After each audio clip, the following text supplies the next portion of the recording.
Good evening, ladies and gentlemen, and welcome to the April 9th, 2019 meeting of the City of Tampa Variance Review Board. My name is Gary Brown, and I am the chairman this evening. From my left, the members of the board are Dustin Pastor, Brett Feldman, Joseph Citro, Michael DePapa. also in attendance this evening are Kristen Moore, Assistant City Attorney, Tawanda Anthony, and Eileen Rosario Ducksworth of Land Development Coordination, Brian Knox of Natural Resources, and Jonathan Scott is here, of Transportation.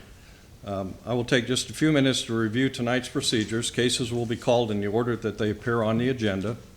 When your case number and applicant's name are called, please stand on either side of the room to acknowledge that you're here. Staff will then give a brief introduction to the board of each application. When you approach the podium, please speak into the microphone and state your name, address, and if you have been sworn in. The applicant and/or their agent will have 10 minutes to give testimony, present witnesses, and documentation as a part of their presentation. This is your time to present all of your evidence. Anyone in the audience wishing to speak in support of or in opposition to the application will then have 3 minutes each. After that, the board may have an opportunity to ask questions regarding the application. Finally, the applicant will have an additional 5 minutes of rebuttal if needed. The time periods as stated will be kept by the chair. Any information such as pictures or plans that have not been previously submitted as a part of your petition and you intend to present at this hearing for consideration in support of your petition must be individually presented and accepted by the board. After acceptance by the board, you must submit the item to staff for it to be entered and made a part of the permanent record. The board bases its decision on competent and substantial evidence which is presented this evening and which meets the criteria required by the city's code of ordinances. The variance granted by the board will only be for what is shown on the site plan and will be compliant with any terms and conditions stated in the approval by the board. You must have 4 votes. Listen carefully. You must have 4 votes for the variance to be approved. If an insufficient vote is obtained, the case shall be automatically carried over for consideration at the board's next meeting. If approved, your variance will expire 2 years from today's date. All other city codes will need to be met. As you notice, there's only 5 of us right now here. If there are only 5 board members present, then only 3 negative votes are needed to deny an application. Okay? If your case is continued, it will be continued to either May 14th or June 11th public hearing dates. If you wish to appeal the Variance Review Board's decision to City Council, you must file a petition for review of a board decision within 10 business days of the decision. If your variance is granted, you will not be able to pull any permits until after the 10-day appeal period is passed. Your cooperation will ensure that this meeting runs smoothly and will be greatly appreciated. Before we begin the first case, is there any business regarding the agenda that staff would like to address? Good afternoon, Board. Tawanda Anthony, Land Development. There are a couple items on the agenda that need to be changed. VRB 1874 has requested a 60-day continuance. Okay, and we would need a motion and a vote on that. Is that correct, council? And this case has been continued before? Correct. It's been continued several times. Okay. They are still working out issues with natural resources, and I do have the email that I can provide for the record from the applicant agent requesting a 60-day continuance. Okay, all right. Do I hear a motion from the board? Mr. Chair, would you want to ask if there's anyone who's here this evening to speak? Is there anybody here to speak on or against VRB 18-74 located at 4001 West McKay Avenue? Seeing none. I'll make a motion to continue this until June 11th, to continue 1874 until the June 11th hearing. Second. All in favor, say aye. Aye. Any opposed? Okay, that passes. And Board, VRB 1943 misnotice, and it needs to be taken off the agenda. Okay. Thank you very much. That was 1943.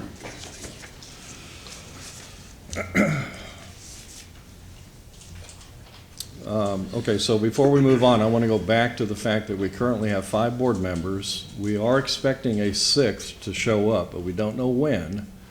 So when your case is called, you will have the opportunity to ask for it to be continued if you don't want to have 5 or 6 of us hear it, okay? Should we move that up to asking now to give people a chance to leave sooner than later? You may want to offer at this time, if anyone would like to continue until there is a fuller board, you do have the right under the rules of procedure to ask for that at this time.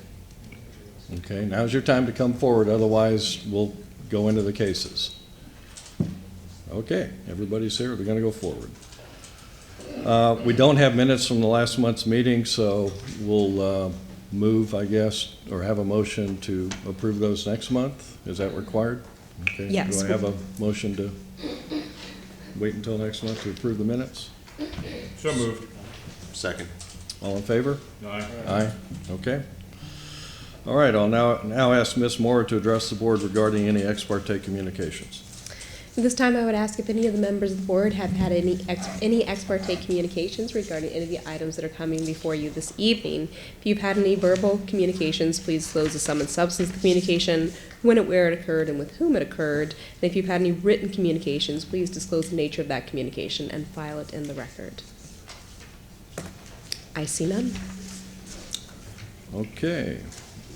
At this time, all persons who will be presenting evidence or testimony to the board shall rise and be sworn in. So if you think you're going to speak, stand up. If you Be may sworn speak in. this evening, please stand and raise your right hand.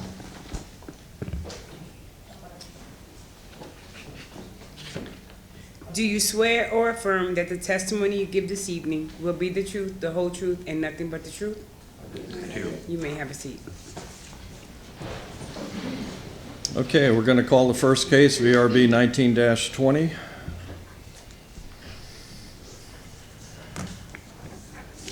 Tawanda Anthony Land Development, this is item VRB 1920. The property is located at 220 North Howard Avenue.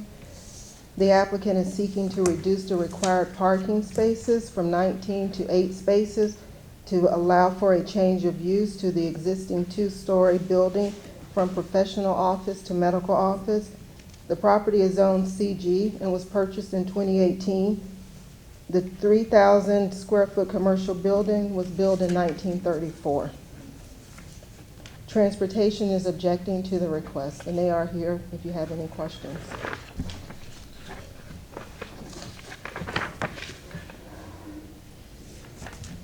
Here's an aerial of the property. Could you Here's the- hold on just a second, counsel? Yeah. I should probably recuse as I have done previously on.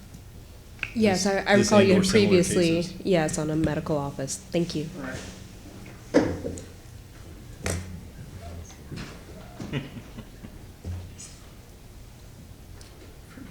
Here's the location of the property, North Howard, and this is West North B. It's here on the corner. Here's a photo facing the front.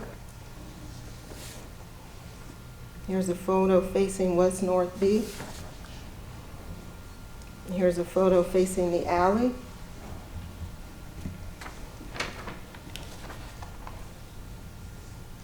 And here's the site plan showing the structure as well as the proposed parking along North B as well as the parking along the alley. Are there any questions for staff? Ms. Anthony, on the site plan, excuse me, on our agenda, it says from 19 reduction down to 8. However, on the site plan, I see there is 9 parking spaces located on the site plan. Is that a typo anywhere? Tawanda Anthony Land Development, it has not been confirmed by transportation, a 9 parking space, so they would have to speak more to that. It appears that it's not a legal space in terms of the back out. Thank you.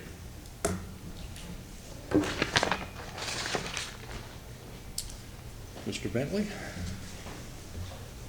Good evening, Mr. Chairman, board members. My name is Mark Bentley, 401 East Jackson Street, Tampa 33602. And I have a packet of documents for the clerk to receive and file, Mr. Chairman, so I'll just give it to Wanda.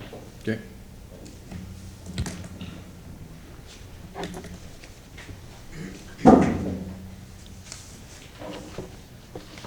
And to address, Mr. Citro, your point that you just raised is that the site plan in your backup shows 9 spaces. In the 9th space, it's number 9. There was transportation objected to that because it didn't meet its technical standards. And that's one of the issues that came up a couple months ago at this hearing when we continued it. So Thank you, Mr. it's from 19 to 8. But, we left off the last hearing with Transportation Department expressing concerns over parking configuration, some other technicalities that we really weren't equipped to deal with in this forum here. So we went back and met with Transportation and Jonathan, and we've reconciled everything but for their standing objection as to a reduction of parking. So these issues of backing out in the alley and condition of the alley, they've kind of gone by the wayside. So that's straight up what we're dealing with here, is going from 19 to 8. As you know, transportation, whether we're going from 19 to 8 or 19 to 18, would still have a standing objection. So since we were here last time, what we had done is we had explored the possibility of procuring sanctioned parking that meets the city's code for fulfilling required parking off-site. And in that area, there's really nothing available. The city has some pretty rigorous standards in terms of counting parking off-site towards your required parking on-site, and have to have essentially the same zoning or allow the same uses on the principal location. You'd have to be within 1,000 feet. It'd have to be a 5-year lease. Okay, that's recorded. The lease is approved by the office of the city attorney, things like that. So there's nothing available. We did find a couple parking locations, for example, a funeral home on the east side of Howard, but their parking was grandfathered in as residential, so we couldn't do that either. And then the Capitano family was gracious enough to allow some parking down near their gas station at the northeast corner of Howard Avenue and Kennedy, and that wouldn't work either. So we explored that, and then another issue we explored was purchasing the property that's located directly south of and contiguous to the subject property. It's about a 5,000 square foot lot. So at that price, about $600,000, and based on compliance with the city's code in terms of landscaping, retention, things like that, we only achieved about 6 to 7 spaces. So it was about $100,000 a space, so that didn't make any economic sense either. So I just want to let the board know we made a good faith effort to do that. Here's a couple photos. I know Tawanda showed you some, but this property was built in '34, and here's a photo of the south side of the property. So we've been in permitting since last July. And when we came in, there was some debate on the part of the city whether or not we were really qualified as medical officer professional, because the type of use here kind of fits in a gray area. It's more alternative medicine instead of traditional medicine. So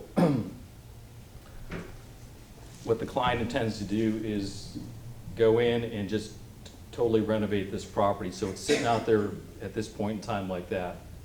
And our hands are a little bit tied till we get our permits. So the last piece of the puzzle, I guess you could say, is what's before you tonight. If we can get the parking resolved, then everything's approved and we can go forward with the redevelopment plan. As a result of code compliance, 27% of the entire property has been dedicated to buffer areas on the perimeter. And that's as a result of this property. It's very unique, not only that it was built in '34 and has all these non-conforming characteristics of use and setbacks and things like that, but it's also not just subject to the general code, but it's situated in the West Tampa overlay, which has some more rigorous buffering requirements. So here again, that's 27% of the entire property has to be dedicated to that. The non-conforming parking configuration currently at the location provides 13 grandfathered spaces as long as it's used for professional office. And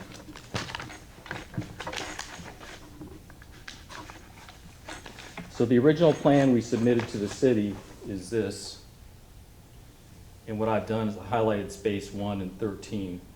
And that's how you would lay out the parking right now. Now, if we want to go in and do just professional office, we don't need any site development permits. We just need renovation permits for electrical, dealing with the fire marshal, and things like that. So after 9 months of permitting, we have approvals from Urban Design. They approved the parking reduction. Natural Resources, there's a memo, it's not in your backup, from Mr. Knox, and it essentially says we approve the parking reduction because of our commitment to comply with tree preservation and also provide the buffers. And although transportation's objecting, I don't think they're overly concerned about the situation, especially with the property adjacent to mass transit, ride sharing, and ability to provide bike racks.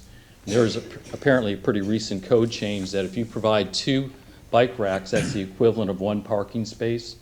So hopefully this we get approved. Now I would suggest a condition to the board, and this is under the code, and I'll show you that in a second, is that we provide a bike rack for, you can only provide up to 20% of required parking.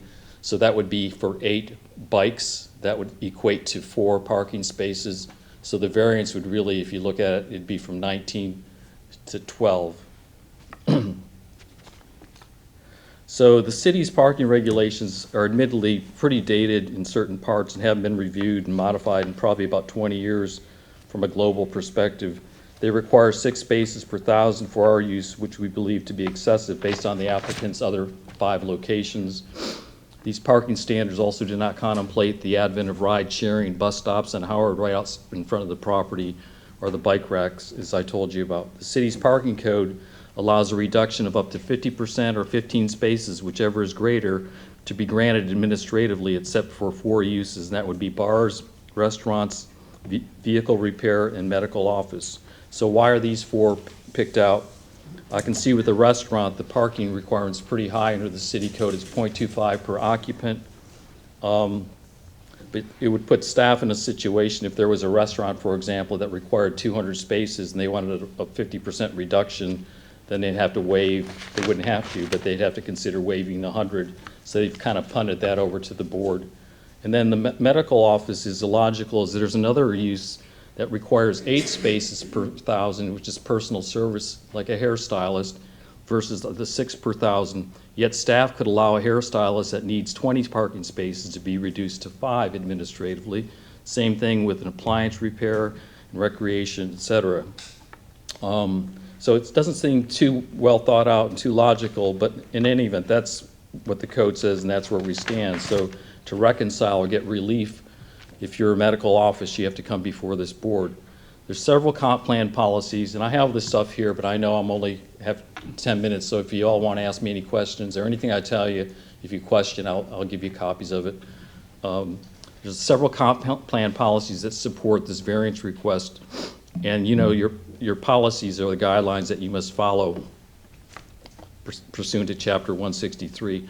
Policy 19.4.1 states that to continue to permit variances for non-safety related setback requirements and site plan requirements in order to accommodate historic structures on site within a proposed development. And that policy is just dead on what we're dealing with here.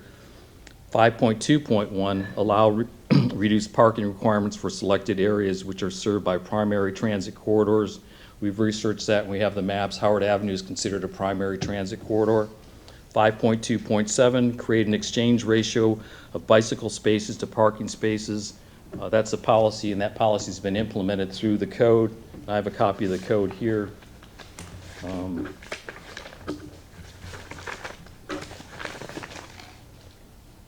that's section 27.283.7. I highlight on top, and this has that ratio, y'all. This is 2 racks equal 1 space.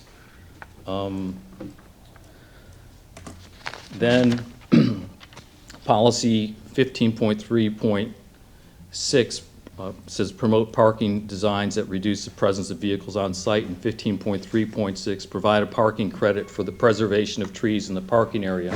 So what they're saying is they don't define credit, it's just give some consideration to a developer who's actually of trying to preserve trees instead of providing for parking on site. So in summation, as I mentioned last time in the record, the business closes at Friday afternoon and is not open on weekends. We're allocating over 25% of the site toward buffer requirements for the general city code and also the West Tampa overlay. We're trying to preserve a historic structure while the city is strictly imposing a very high parking ratio that may make sense for a new project in Tampa Palms or Hunter's Green, but doesn't make a lot of sense in an urban setting like this. If the city is not going to allow some flexibility for these situations, then I think this whole goal and aspiration in terms of redevelopment of historic structures is going to be very difficult to achieve. Urban design supports the parking reduction. Natural resources supports the parking reduction. There's mass transit right out the front door. In terms of Heartline, ride sharing will mitigate the parking reduction. We also install a bike rack to substitute for 4 spaces per code, so the actual variance would be from 19 to 12. The applicant has done everything reasonably possible, we believe, to comply with all codes, and this clearly, there clearly exists a unique hardship that's not imposed on the applicant. So we have these competing interests where the client wants to preserve and sink a lot of money into preserving this historic building built in 1934, which is about 85 years old, I guess, more or less at this point in time. However, it's trying to serve these other masters here, and it's subject to 2 layers of regulation. So, Okay. Mr. Bentley, I got to Okay. wrap you up here because Well, I you've didn't gone know over I- 10 minutes. I didn't know you were giving me the hook, Mr. Brown. I know. I would have stopped a minute Come on. ago. Okay. Hey, thank you very much for your consideration. If you have any questions, certainly I'll try and answer. I'm sure we will. Okay. All right, thank you. Is there anyone in the audience that would like to speak on this application tonight? If so, you have 3 minutes. Seeing none. Okay. Board, do you have any questions for this speaker or staff? Mr. Chair, Mr. Scott, can I ask you a couple questions, please? Jonathan Scott, Transportation Planning. Yes, Good to sir. see you again. Good to see you. The southwest corner of Howard and North B, how many parking spaces are on Howard? How many parking spaces are on North B in that property area? Talking about on this property, like on the streets. I'm sorry, off-site parking. I'd have to look. I don't know offhand. Do you have an aerial? Tawanda does. I'm looking here and I'm just seeing, and I shouldn't be giving evidence, however, I don't see anything on Howard, but I'm just wondering if there's anything on North B. Let's see here. North B, southwest corner.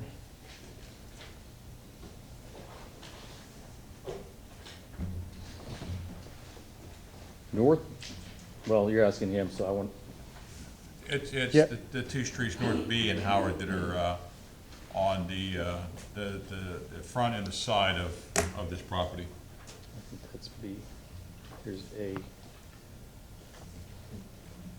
Yeah, I don't think there's any designated non-street parking spaces that I can see offhand. Okay. But as long as there's, if there was no parking signs and there was room, they could park on the street there. That's, Did transportation have a problem with entering or exiting from this property after the parking places were installed? Was there a problem with that? no, I think they made all the changes. We just had them take out that parallel space because it didn't function. Didn't make any sense. Okay. Otherwise, No, they- No, it doesn't. That was my main concern, that there might be some traffic problems, the cars entering or leaving the establishment. No, I think that's fine. We had to make some changes on that one space and also the driveway on North B to tighten it up to standards. They were gonna make those changes. After that, we didn't have any problems. All right, Except thank you, for thank you, Mr. Scott. Sure thing. Can you, I'm sorry, Mr. Chair? Yes. Thank you. Wait, before you begin, Oh. can he participate in this since he came in late? He didn't hear the testimony.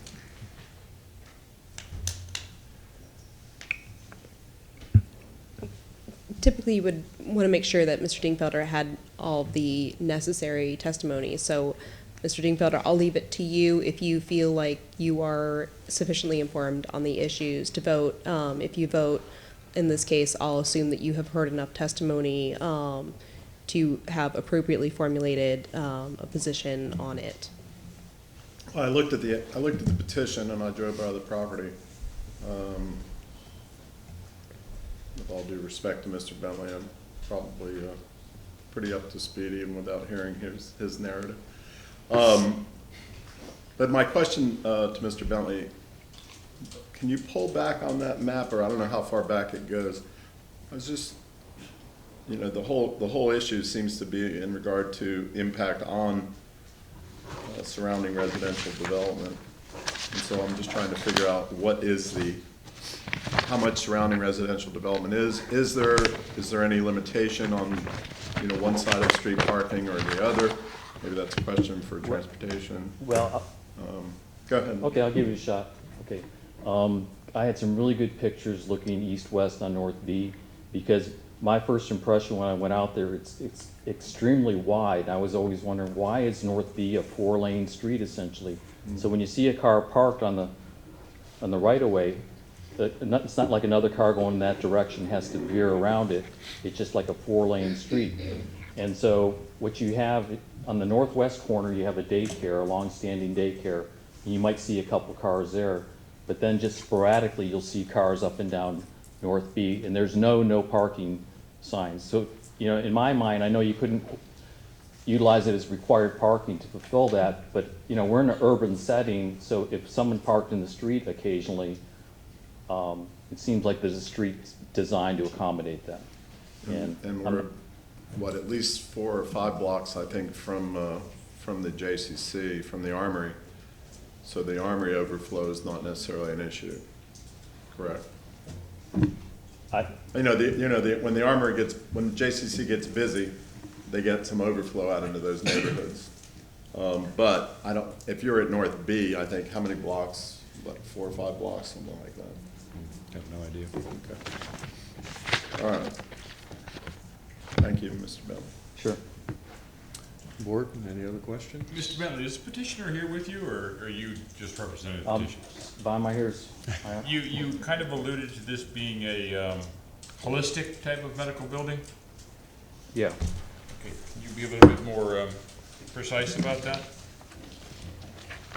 It's more dealing with issues like hormonal therapy and weight loss. It's not a traditional doctor's office. So what they have is generally 3 employees on site, and it just kind of sporadic. It's a small building, but it would just be kind of sporadically during the day, and then they close at 7 because a lot of professionals can't make it till later, and then they're closed down Friday afternoon. And Mr. Bentley, you kind of hit on my point. There's going to be 3 employees there at one time, which leaves 5 parking spaces. On an average, how many clients do they see a day? They were telling me that any given time there might be 3 clients, in the building. Okay. So, and this is based on, they have 5 other locations, and I think, and for the record, I'm not positive on this, but I think 3 out of the 5 are actually within the city limits.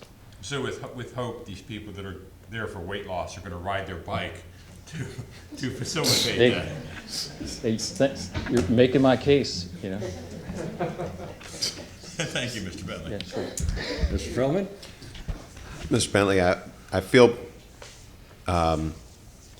fairly good about the issues that you've presented in terms of how you're using the building and what you intend to do and how the parking spaces will fit into what you're doing. The only issue I have is if 6 months from now your owner decides that this isn't working and sells it to somebody else, and now the parking is under a different use and is impacted.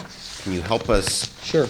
move past that? Well, I would think this, number one, this is a professional business, and the market's gonna kind of dictate whether you're successful or not. So if you don't have sufficient parking, I think it's gonna damage your business. Secondarily, regardless of medical office, any use that goes in there, because it'd be a change of use, okay, would be before you trying to get a variance. There's just not enough parking on this site for whether it's personal services or what have you, okay? So it's the same old thing, is that, you know, the city really can't have it both ways. They want us to redevelop this historic building, and we're a little short on parking, and that's just kind of the way of the world in an urban environment, okay? So, you know, here again, we think the code is excessive. 19, I mean, I challenge anyone to find one of these small buildings here on Howard Avenue that would have 19 parking spaces on site. So I just think the market's really gonna take care of itself in these types of situations. And then, worst case, and I don't wanna hang my hat on it, but those are public streets around there. And if someone needed to park there for a short duration, then it's an urban environment. I mean, think of Atlanta, Boston, Detroit, Chicago, and that's just the way things work. And there's no prohibition about parking in the right of way, so. You got any more questions? John?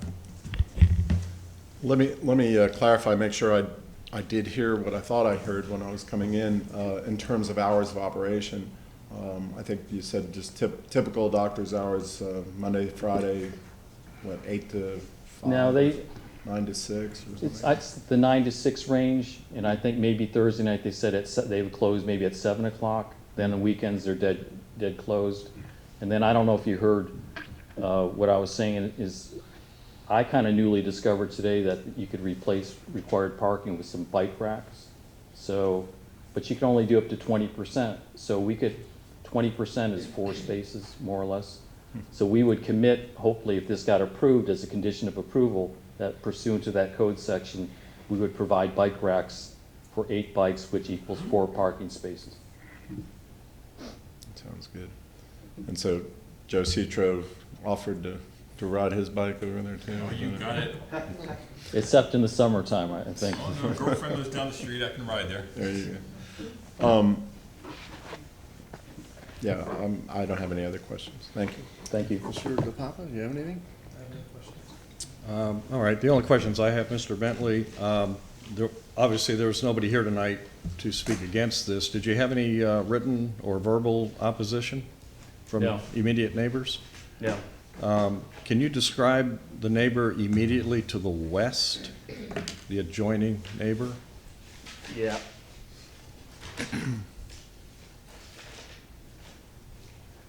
Immediately to the west is, bear with me one second.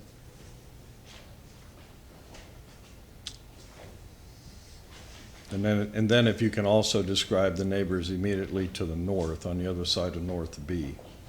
There appear to be at least 2, maybe 3. Okay, well, I'm just gonna have to resort to the aerial. I mean, Yeah, you can. that's fine if you don't have street pictures.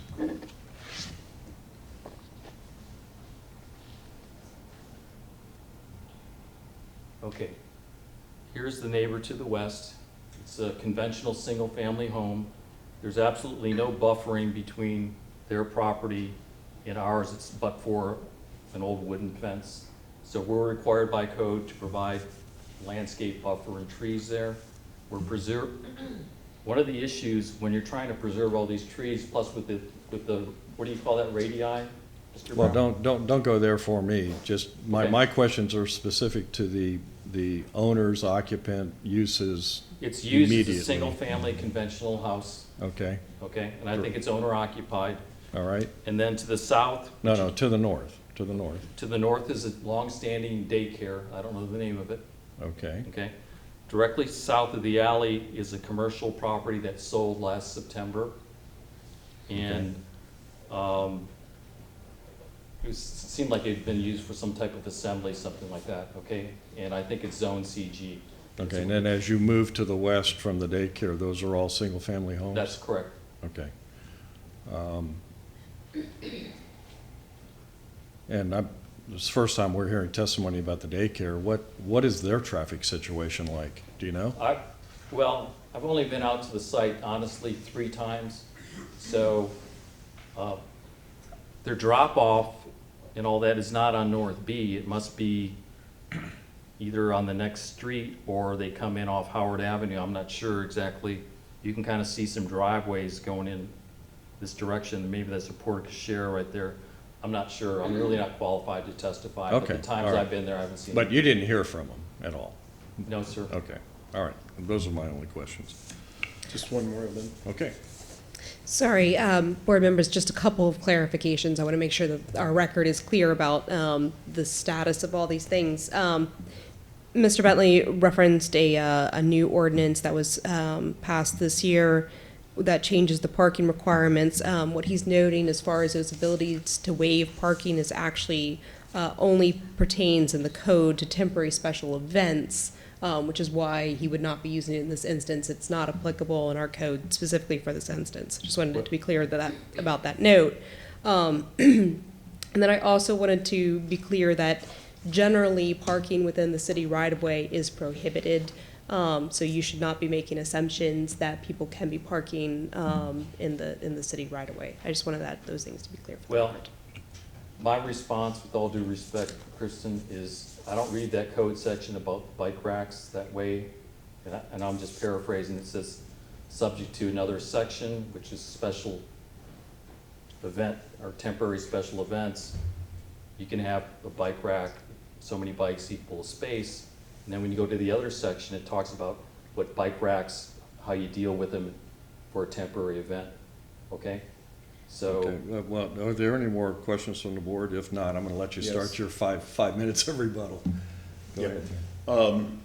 Mr. Brown asked a good question about neighborhood response. I believe that should be Armory Gardens in terms of the neighborhood you noticed. Yeah, we notice all the registered associations. Okay. And I've got it in my file, Mr. Dinkle. That's fine. Pretty sure it'd be Armory Gardens. So did we hear back from any of the neighborhoods? I never received any response from anyone. Okay. All right, are we done? And just in regard to Ms. Mora, I think as a board, we should err on the side of caution and take Ms. Mora's advice with all due respect to Mr. Bentley. He's not our attorney, she is, but, you know, we can't get into legal battles No, I mean, in front of us, so. I would still throw that out there, Yeah. in spite of our disagreement as a Right. condition to provide a bike rack there. Right. And to be completely clear as to my comment, I'm not saying that the board could not use that as a condition. The board certainly could use that as a condition if you felt that ameliorated the variance. I'm just making it clear that the code as it sits would not pertain to that situation. All right, any more questions from the board? All right, Mr. Bentley, you have 5 minutes to rebut. I don't want to wear out my welcome, so if there are any questions, and I know you have a lot of people to deal with tonight, so You just want to get on your bike and ride at it. something like that. All right, is there a motion to close the public hearing? So And moved. all right, second, all in favor? Aye. All right, you weren't here earlier, Mr. Dinkfelder, but we would like to continue with your suggestion of moving into a motion and then board discussion. So would anybody like to make a motion to approve or deny?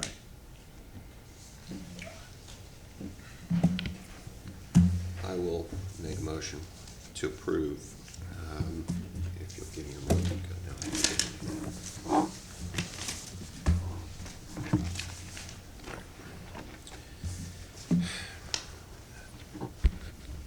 I move that variance request for case VRB 19-20, located at 220 North Howard Avenue, as depicted on the site plan presented at the public hearing, to reduce the number of parking spaces from 19 to 8, with the following conditions: that the applicant maintain bike racks for up to 8 bicycles, for a minimum of 8 bicycles, excuse me. And that said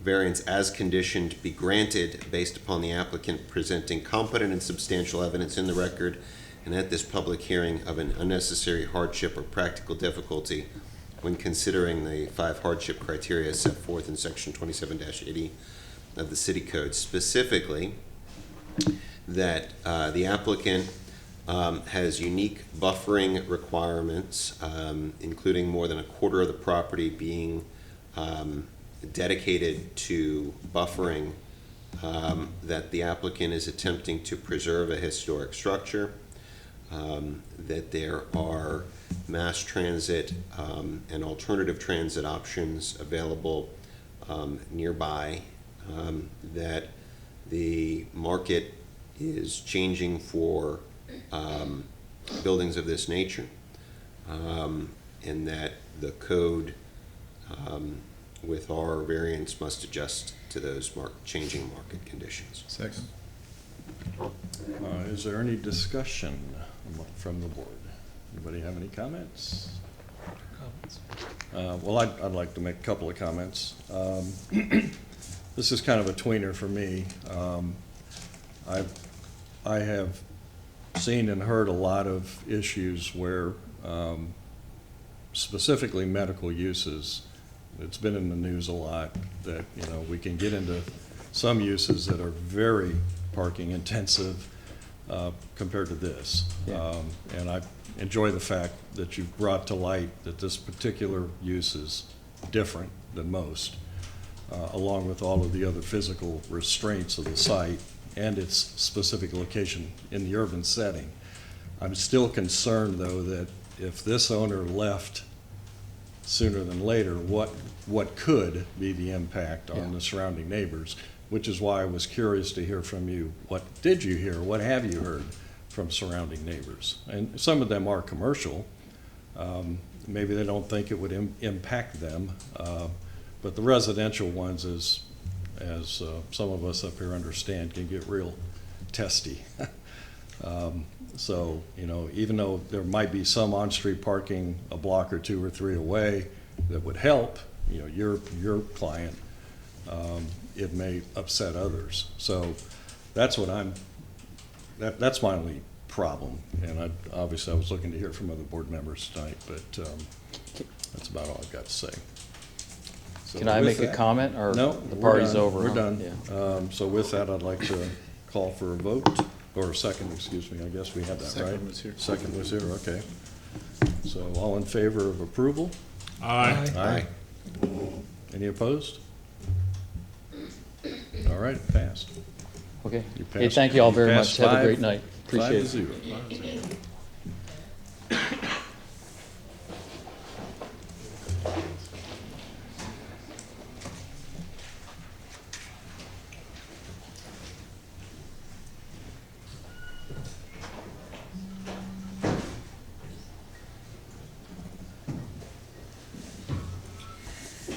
All right, staff, next case, VRB 19-25. Tawanda Anthony Land Development, again, this is item VRB 1925, located at 810 Grove Park Avenue. The applicant is seeking to reduce the rear yard from 20 feet to 4.7 feet, the front yard from 25 feet to 11 feet. They did amend the request to meet the primary structure setback, so initially it was 60 feet to 11 feet, but they did amend the request to 25 feet, from 25 feet to 11 feet. And the wetland setback from 25 feet to 1.5 feet to allow for residential additions as well as to vest the existing conditions. The property is owned RS 75 and was purchased in 2017. The single-family residence was built in 1951.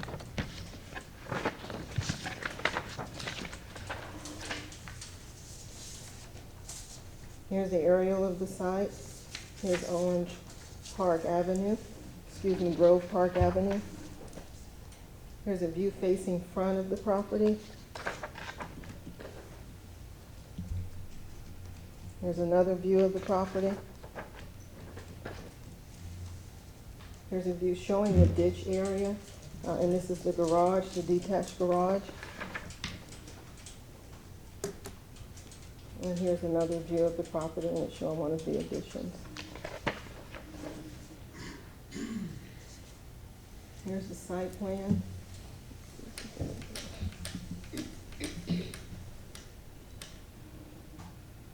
The hatched area, these are the additions.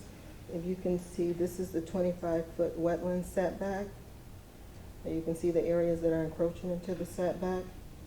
They are asking for the reduction in the front yard, as well as the reduction in the rear yard and the wetland setback reduction.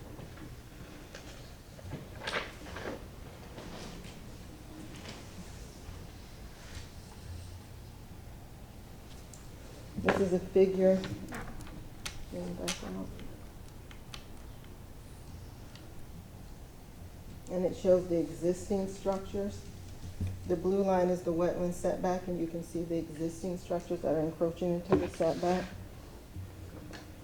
Figure 5 shows the proposed structures or the additions that will also be encroaching into the wetland setback.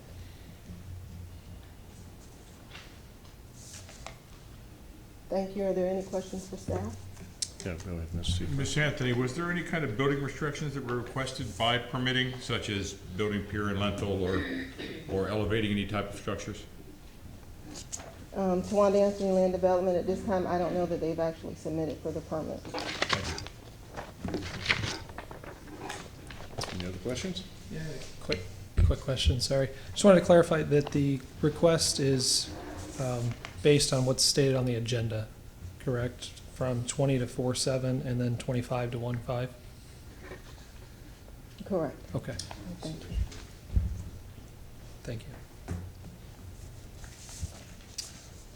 you. Okay, will the applicant or their agent please come forward and state your name, address, and if you've been sworn in, you'll have 10 minutes. If I could, excuse me, is there a presentation from Natural Resources, or are they just here for questions? Mr. Knox, or you're just here for questions? For questions. Okay, thank you. Morris Massey, 101 East Kennedy Boulevard, Suite 3700, Tampa, Florida, 33602, on behalf of the owners, Fred and Michelle Adams. I have been sworn. I also have here tonight our environmental consultant, Roseanne Clemente, who has also been sworn, and she'll make a brief presentation if we hopefully have time here. But quickly, I know this is a somewhat complicated case, and it's been continued several times, but let me put on the Elmo the site plan, and I've marked it up a little bit, hopefully to make it a little easier for you all to understand. But we're dealing with a case with and what's driving this variance request is we have a very uniquely shaped lot. It is narrower than most lots, frankly, in this part of Beach Park, and it actually narrows down really into a triangle on the northeast side, and this is going to the north. The pink is the boundary line of the property. The blue line is the top of the bank of the ditch. The green line is the wetland setback, and the yellow are the building or zoning setback lines. We are also dealing with a 1951 classic mid-modern ranch home that is there, which our client would like to preserve, but would like to convert and make some additions to so it can serve a 21st century family, essentially. So the house is over 70 years old, or about 70 years old. The noted requests regarding the variances really relate to the exact extreme variances that we're asking for in certain instances. On the front yard, you have an existing garage that's 11 feet exactly, from the front, the property line. So we're seeking a variance from 25 feet to 11 feet there. On the wetland setback side, the proposed addition to the garage here would be 1.5 feet at its closest point to the top of the bank. But in several locations and corners, and we've noticed them as well, we've noticed everywhere that the structure comes as close to the wetland setback line. We're also seeking a variance from the rear setback line, which is 20 feet. The most extreme is 4.7 there. I'm happy to go through these in more detail, but I do want to go quickly through your variance criteria, and I think they apply generally to everything that we're asking for here, and we'll be happy to go into specifics if you would like them. But obviously, the first is that we have a unique and singular hardship and practical difficulty, and again, we have a very odd-shaped piece of property, triangular in shape, very narrow at the northeast end, where you have the existing garage structure, part of the 1951 building, and it was built before zoning or wetland regulations were in effect. So all of this is grandfathered, but we are seeking to vest the existing structure and also allow certain additions to allow this home to serve a 21st century family. the hardships are not self-imposed. Again, you know, you were dealing with an existing situation with the 1951 home, with a property that's very oddly shaped. You have a ditch in the rear. Ms. Clementi is going to testify regarding the wetlands and the impact of the encroachment on the wetlands. But the variance of granted will not substantially interfere or injure the third parties. I do want to put here quickly some pictures I took of the rear of the lot that I think are illustrative, because I think most of the variances are at the rear. Here is a picture viewing from the north toward the south, showing the rear of the house. And you can see the top of the bank, and then you can see this heavily treed area, and again, this is it on the east side of the bank. This house is not, you cannot see this house from the homes that are on West Shore on the other side of the ditch. And it's separated by the ditch in this heavily vegetated area. Ms. Clementi is going to go into what we're proposing as mitigation. We're also proposing to plant red cedars all along the top of the bank as well. So it'll be totally screened along that end. On the front side, really the extreme setback that we're seeking is in existence. It's been there for 70 years. I have letters of support from property owners across the street, and I'll go ahead and give those to Ms. Anthony to submit into the record.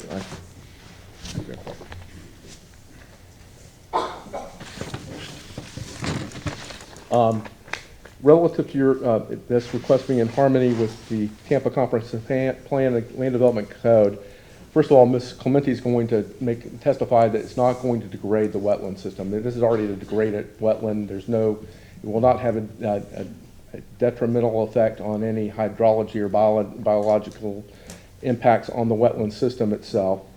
But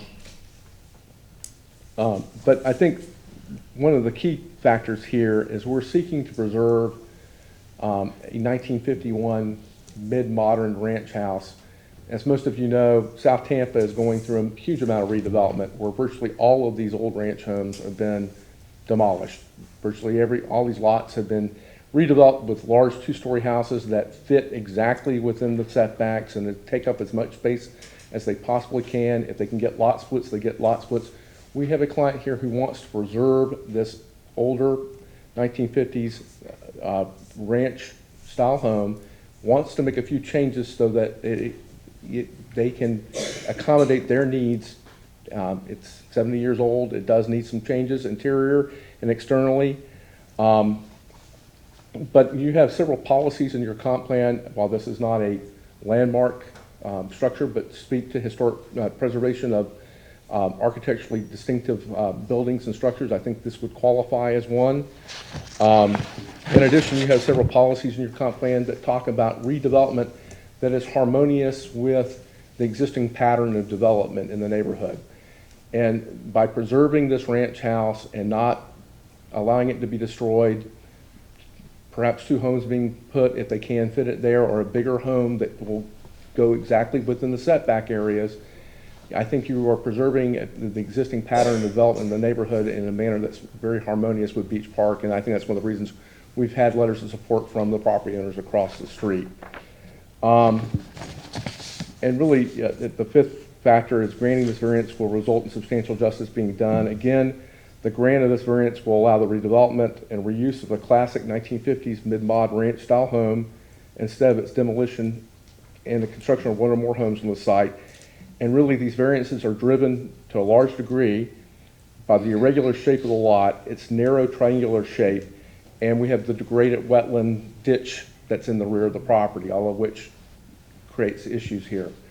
I do have a report that Ms. Clementi has prepared, and I'm going to have her summarize that report, which has been reviewed by your natural resources staff. I have extra copies of you put that into the record as well.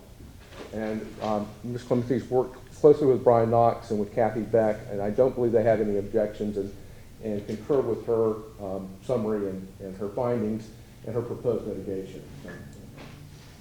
So, Roseanne, do you want to come up and give a brief presentation? Yeah, you've got about 2.5 minutes. Okay. I've never been known to be brief. My name is Roseanne Clementi. My address is 620 East Twig Street, Suite 206, Tampa, 33602. I've been in environmental been permitting sworn? and a consultant. I'm sorry? Can you tell us that you've been sworn? Yes, I have, I'm Okay. sorry. Thank you.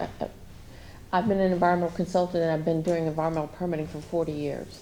As it turns out, at the end of the process of dealing with this ditch, EPC designated it as a surface water and not a wetland.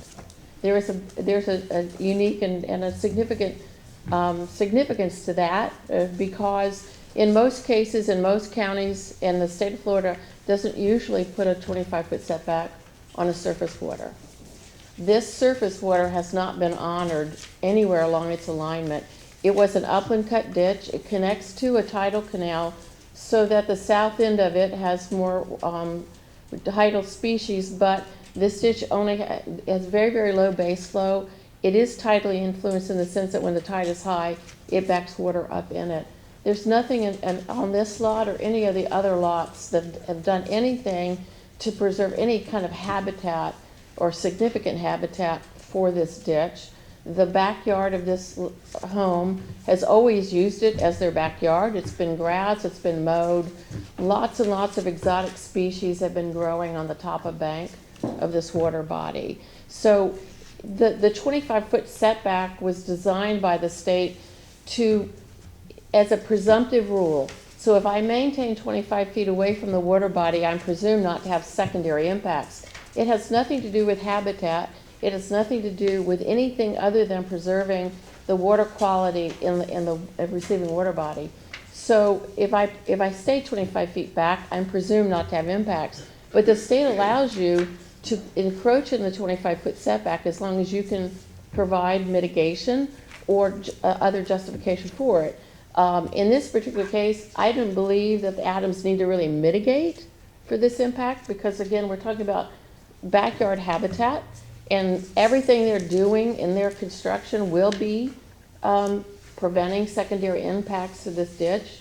And the top of bank is so stable here, and they've already have silt fence put up, that there won't be any secondary impacts to this ditch. But I put in a proposal to plant red cedar and muley grass the whole length of just inside the top of bank. All right, which, your 2.5 minutes is up. Can you wrap up? I'm done. Okay. Thank you. Please grant this variance. Okay, so I'm assuming this completes your presentation, because your 10 minutes is up, okay? Unless you have some questions, and obviously we reserve the 5 Well, minutes for before we, rebuttal. we'll get to that. Is there anyone in the audience that would like to speak on this application? All right, seeing none. The board, do you have any questions for the applicant? Go ahead, Mr. Dingfelder. Thank you, Mr. Chair. Ms. Clementi? So, part of the petition, and this could be for Mr. Massey as well, part of the petition speaks to relieving the setback requirement to the wetland setback line, but you're saying it's not a wetland. No, legally, right, but that's what happened to us with the EPC designation. Happened very late in the process. So as it turns out, she told us not to label it as a wetland. When we submitted the survey back to EPC, we were told to designate it as a surface water. So, Mr. Massey, from the city's perspective, does that moot that portion of the request? I mean, I would ask the city to respond to that, but in an abundance of caution, because everything that has been submitted shows the wetland setback line and shows the top of bank, I would ask that you all approve that so there's no issue with it. Obviously, these will encroach in the rear setback as well, but I would prefer that we be safe rather than sorry, to be honest with you. And then the next question to Ms. Moore or to you, Mr. Massey, is in regard to if it's not a wetland and it's just a surface water, which is almost like the bay or something like that, I think we do have a setback as related to those types of waters, don't we?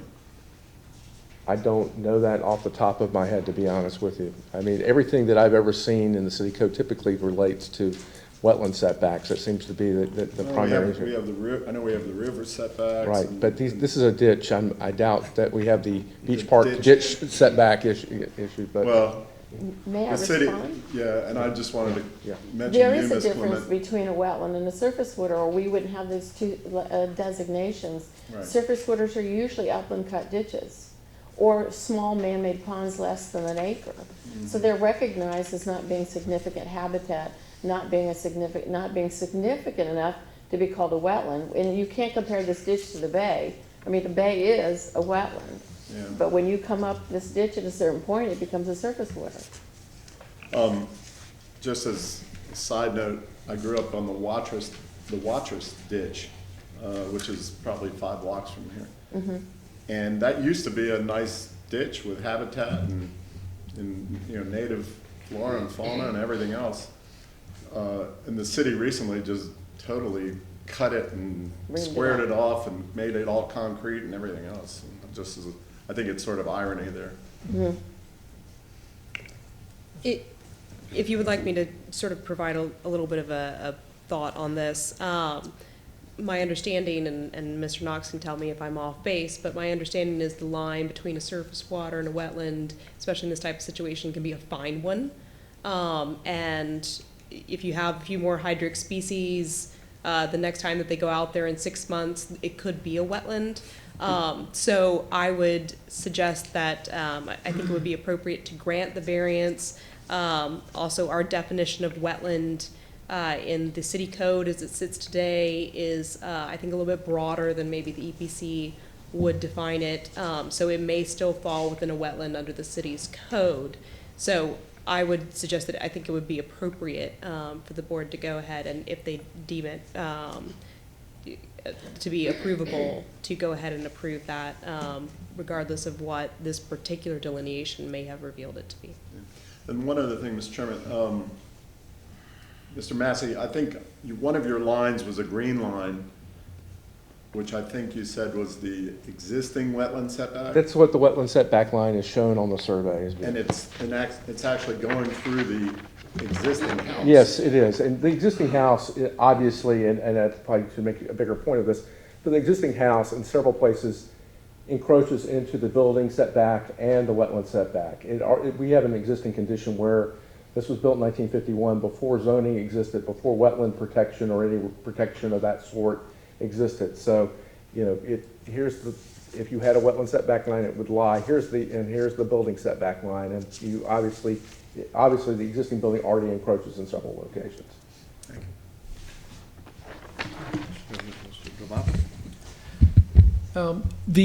The ditch, we'll call it a ditch that's there, and would any of the proposed construction impact maybe future maintenance activities that may occur there? Obviously, there's some encroachments already, but we're talking about additional. Based on what I've seen of the homes on either side of the ditch, there is no room for anybody to come in to do maintenance, even now, and it hasn't been done.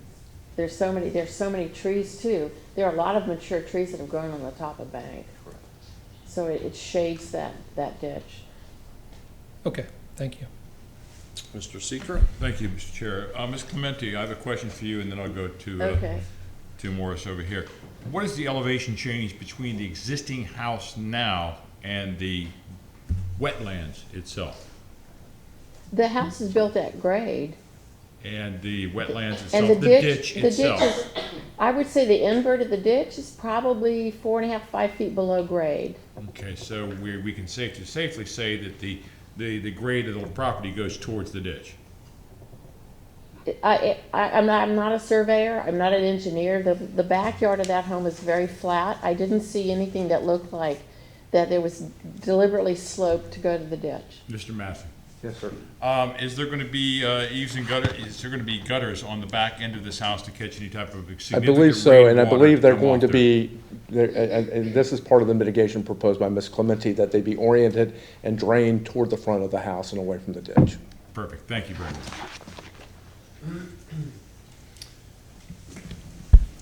It looked like from the pictures that this is already under construction. Is that the case? I think there are portions of it that may be under construction. There are portions of it that do not create issues from a setback. They don't need a variance. For instance, they're adding a new bedroom wing that fits totally within the footprint. So I think they have started on that. But the areas that require you all's approval for the variance, we have not started. So. Any other board questions? If not, I've got one or two. Either one of you. Looking at the site plan, I'm trying to understand, the tidal influence is coming from the north or No, the from the south? south. It's coming from the south. There's a pretty large canal at the next door over at Everett Beachway, I think it is, I'm not sure. Okay. That canal was dug first, back in the 40s, and that is definitely tidally influenced and has marine species in it. Okay, so as you're in the ditch moving north Mhm. towards Grove Park Avenue, but it doesn't go under it, parallels it per the aerial? It goes up behind the garden center, is that what it's on? Yeah, so my question is, properties upstream Uh-huh. are flowing or feeding, draining into this ditch, correct? Right, that and base flow, groundwater feeds it probably north of, from this house and maybe another one house south. Mhm. Gr- And the property to the Right, south, directly to the south. Right, groundwater Okay. seeps in, and I'm sure there's surface water input into the ditch from the north. So at high tide, there's no issue with that ditch flowing the No. way it's supposed to? No, because when it, but that's a natural thing. When the tide gets high, Right. it causes a wedge, so water does build up. Right. But there's no evidence that it comes over the top of bank. Okay, and I think that's where Mr. Citro's question was on the elevation change. At Mhm. high tide to top of bank is only a couple of feet? From high tide in that area is usually about 2.5 feet. Okay. And I don't know what the definitive, I mean, I can't read the elevations I don't know on the what the site elevation plan. is, but. Can you tell us what But the elevations if there are? was significant rise of water there, we would have wetland species up the side of Right. the side slope, and there aren't any, Okay, okay? Whatever wetland species are there are pretty much down at the base of the ditch. yeah, my questions aren't so much about the wetland species as they are just the ability for the ditch to do what it's supposed to do, which is to drain surface water. Right. And Whether it's at low tide or high tide. well, that's why I bring up the wetland vegetation, because it indicates to us how high that ditch gets on Okay. a normal annual basis, and it doesn't get that high. Okay, So it flows well when the tide is lower. right. Right? Yes, I would expect it to, Right, right? and so when the tide is high, the tide does form a roadblock and water will Okay. back up, but And- it won't, there's no evidence of flooding there. Okay, and it was brought up or made reference to the fact that one of the reasons we have wetland setbacks is for maintenance, correct? Correct. Access. No, not No? in this case. If you wanted maintenance, you would have to have you'd have to have an easement to get in there. So this setback has nothing to do with maintenance, because the city. Whose or the- responsibility is it to clean out the ditch if it got I would clogged? assume it's the city's, but there's no evidence it's been done.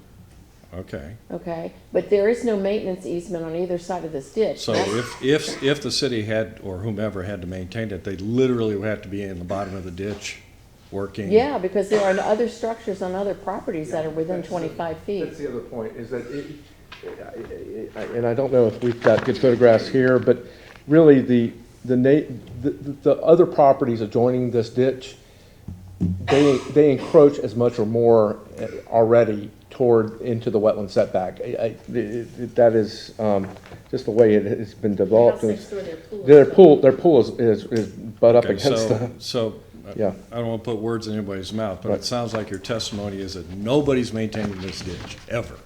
I can't tell you that. I don't know whether the city has Okay. maintained it, but what I'm saying is that granting this variance is not going to make it any more difficult for the city to maintain it than it already will be based on the existing circumstances in that neighborhood, because of the existing encroachments that are already within 25 feet of that ditch. Okay. I think that's it for me. Anybody else got anything? You have 5 minutes for rebuttal. I mean, obviously, I don't want to use too much of my time here. If you all have any more questions, I'm happy to respond to them, but we would ask for your support of our variance request tonight. Thank you very much. Go ahead, Mr. I Pastor. have one question. Yeah. Can you describe the function of each of these three pieces that's going over the setback? It looks like a garage extension, Correct. part of a pool, and maybe pool house. Pool cabana is, the pool and pool cabana is one. There is a garage extension, correct, on the northeast side. The pool cabana is on the southeast side. and then they're squaring off the house so they can create a dining room, basically, and that's really the other encroachment that's being created on the rear. So,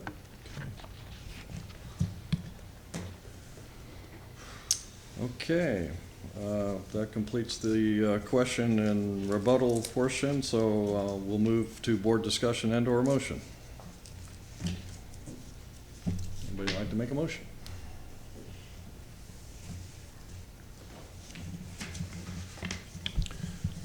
Well, even if you, let's say that, you know, based on everything we just heard, the wetlands discussion is less important than maybe they typically are, we're still talking about extreme encroachment into a rear setback to the tune of almost the entire garage is outside of the front and rear setback. Almost the entire cabana is outside the setback. We've got water's edge of the pool encroaching into the setback. It's like, it's just an extreme amount of setback encroachment, wetland or not, even for a rear yard. But then you factor in the surface water or wetland, and that adds another complication to it. And so then the question of reasonable use is, if you look at this plan, it's one of the more sprawling plans that we've seen, and it's using the majority of the buildable area of that site. And I understand, you know, the necessity for growing family to stay in the house, and maybe a dining room expansion or something like that makes sense, but pool cabana is not necessarily a necessary function for a house, and an extra garage attached to an existing garage, same type of thing. So it's no doubt it's an incredibly uniquely shaped lot, and they've got very difficult setbacks, no doubt.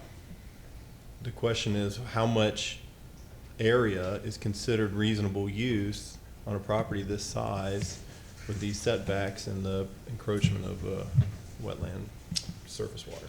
Yeah, we're really not here about reasonable use, it's hardship. So there's really no reasonable use context in our decision. Isn't there? No, I don't. No, not in a setback reduction. Reasonable use is tree removal. Mr. Dingfelder. Normally I might agree with that comment, but I think that just trying to be reasonable as related to the hardship, and the hardship I think definitely is the shape of the lot, and the layout of the existing house. But I think it's really critical that we look at it, you know, at what direction they're going and what impact it would have. They're going toward the backyard, they're going toward a heavily treed ditch with no apparent neighbor anywhere that's able to see what's going on there. And I assume, I didn't ask, but I assume we're still staying at a one-story level.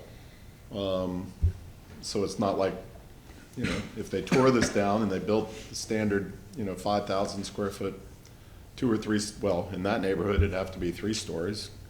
It might tower over the trees, and then the neighbors would actually see the house that's back there. But right now, neighbors will never see it, and they're not going to see the existing house or these minor additions. So I don't have a problem with it in that regard.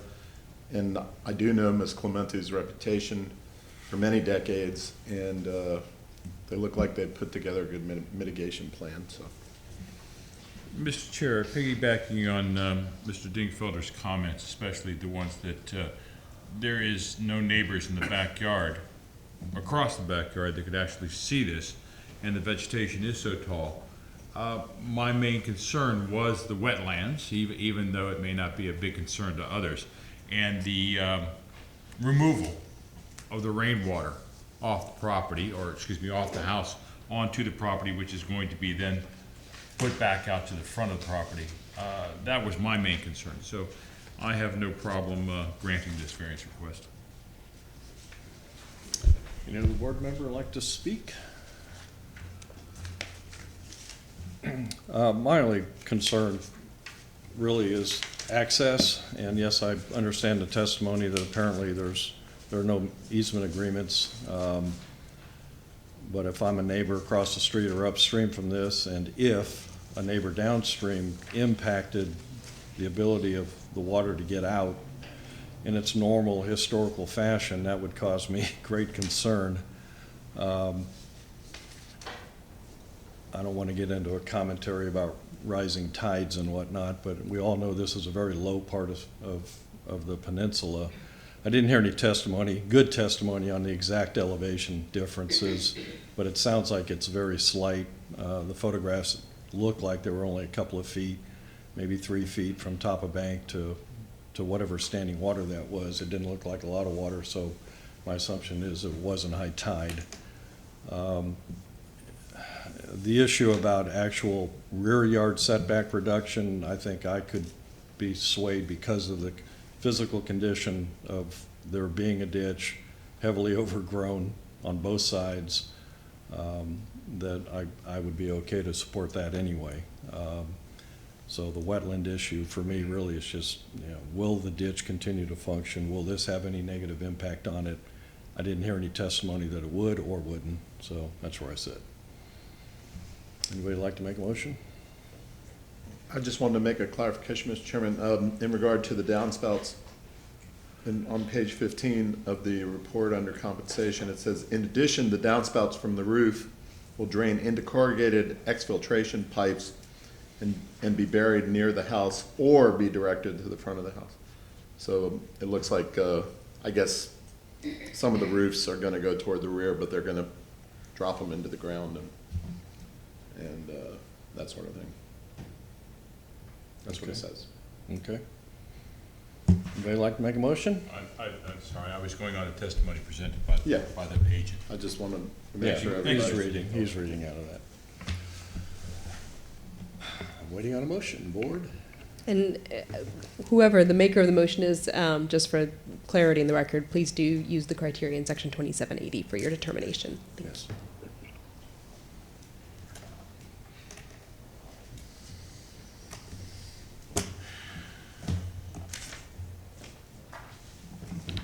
Mr. Chair? Please proceed.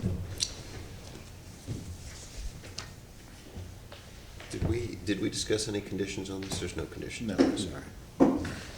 I move that the variance for request for case VRB-1925 for property located at 810 Grove Park Avenue be granted as depicted on the site plan presented to public hearing, to reduce the rear yard from 20 feet to 4.7 and the wetland setback from 25 feet to 1.5 feet with encroachment for eaves and gutters based upon the applicant presenting competent and substantial evidence in the record and at this public hearing of an unnecessary hardship or practical difficulty when considering the 5 hardship criteria set forth in section 27-80 of the City Code. Specifically, that this is a uniquely shaped lot with an existing home that was built in 1951 before wetlands restrictions, with existing encroachments into the setback and wetlands, and that the applicant is providing mitigation by planting trees and preventing secondary impacts to the ditch. Did I cover it? Second. I think you did. Is there a second? Second. Mr. Dingfeller, second. All in favor? Aye. Right. Any opposed? You are approved 6-0.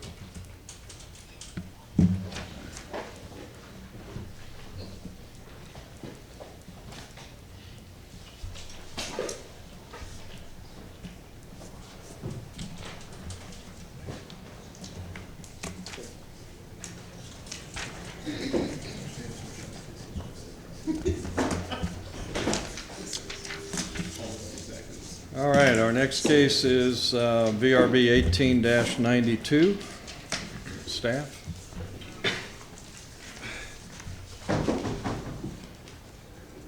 Tawanda Anthony Land Development, this is item VRB 1892. The property is located at 10404 North 21st Street. The applicant is seeking to reduce the front yard setback from 25 feet to 18 feet and the building separation from 5 feet to 0 feet to best existing carport and accessory structures. The lot is zoned RS60 and the house was constructed in 1959. The applicant purchased the property in 1995. The property is currently under violation for work without permits regarding a rear shed.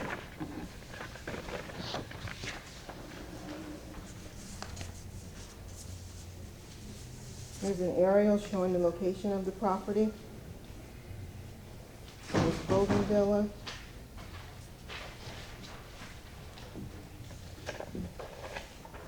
And here's North 21st Street. Here's a photo showing the front of the property, and you can also see the carport.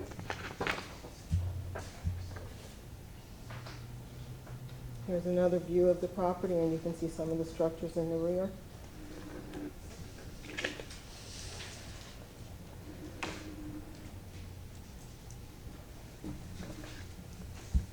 And here's this survey showing the existing conditions of the site. The carport, they're requesting the front setback reduction. Here's the shed in the rear for the work without permits violation, and the structure here.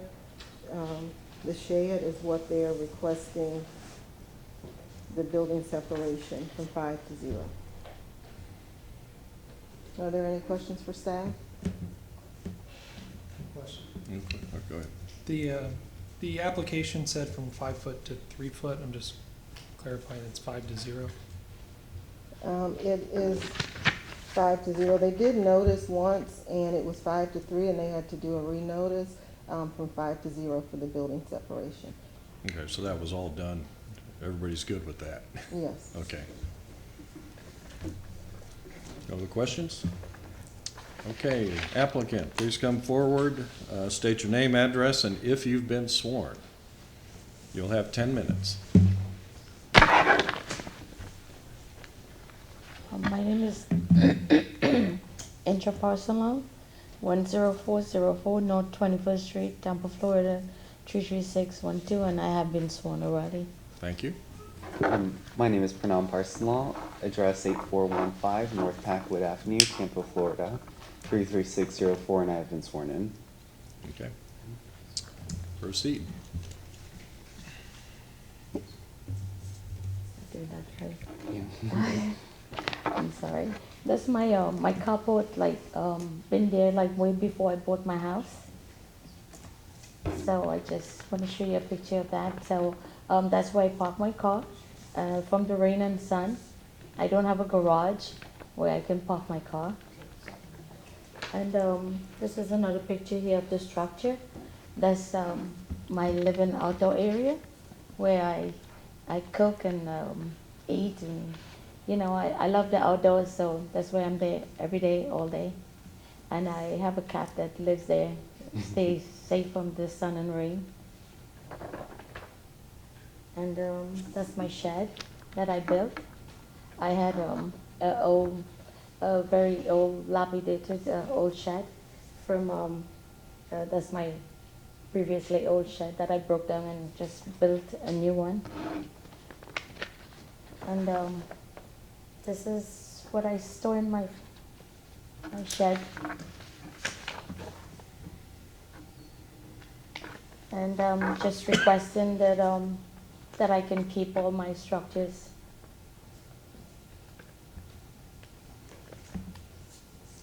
Does that complete your presentation? Yeah. Okay, we need to hear a little bit about the hardship. What is it that has caused you to have to do what you're doing without coming to the board ahead of time to ask? That would be helpful for us to get a better understanding. You mean like the structure? I mean, what is the hardship? Why do you need the structure? Well, What is unique about your property? well, like I said, I like the outdoors, so that's where, you know, the structure helped me to stay out there and, you know, to relax and spend time outside. And my shed is, I don't have a carport, a garage, so I need my shed to store away my stuff. And then my carport is where I park my car. Okay. Do you have anything to add to this presentation? I mean, that's really it, is that the carport was a pre-existing structure, and that's where we parked the car to protect from rain and shine to get into the house and out of the house. The carport in the back also does the same exact, I guess, has the same purpose of outside areas, and as well as the shed that was also a pre-existing structure that we had work done to it to revitalize it. And that's where we store everything in this outdoor nature. Okay, so this concludes your presentation? Yes. Okay. Is there anyone in the audience that would like to speak on this application? Please come forward. Not seeing anybody? All right, board, do you have any questions for the applicant? John? Thank you, Mr. Chairman. You showed a picture, I think it might have been an aerial picture of the old structure.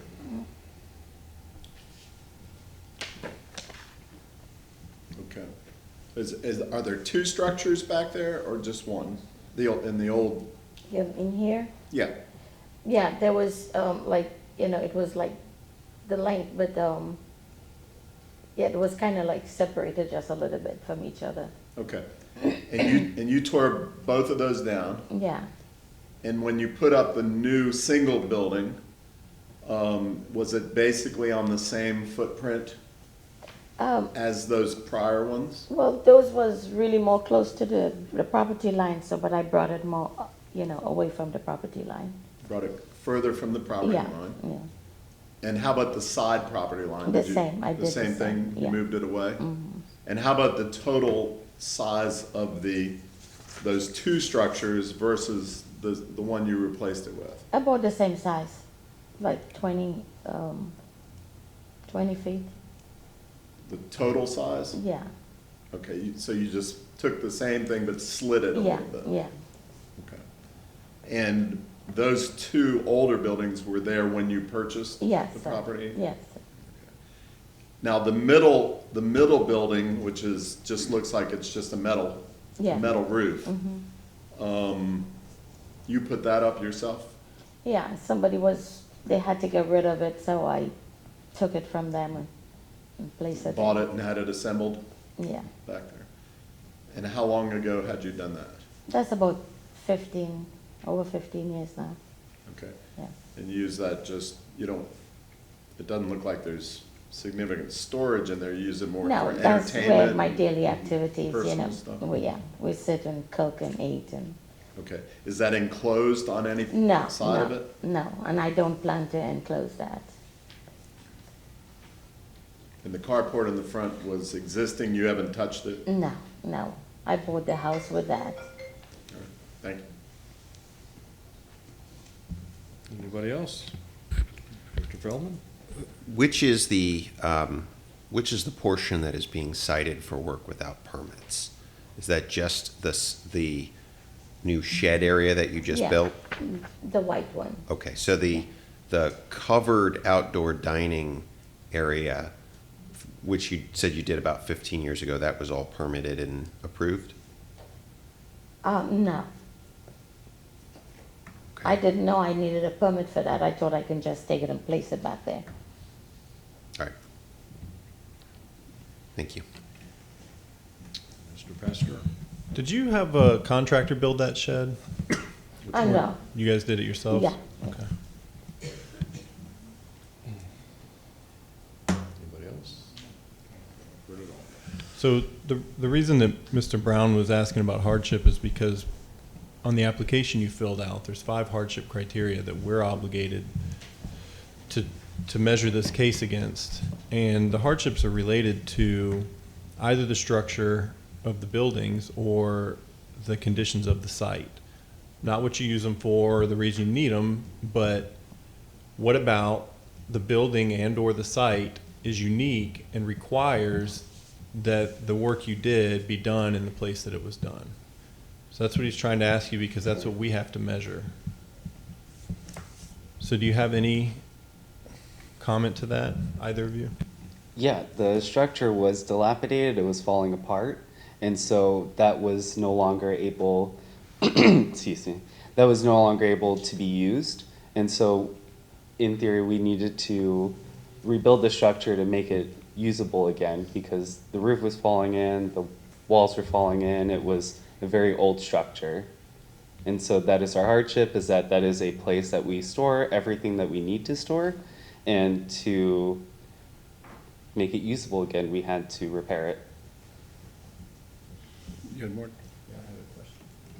I had a question from Ms. Anthony. I had a question with Ms. Anthony. I've got one too. I'm going to guess here, and you tell me if I'm right. It looks like the notice is for the separation distance and not for the setbacks in the rear. Is that because the shed would normally be accessory and have its own 3-foot setback requirements, but since that middle shed is there, it's making it kind of like a primary structure type of situation?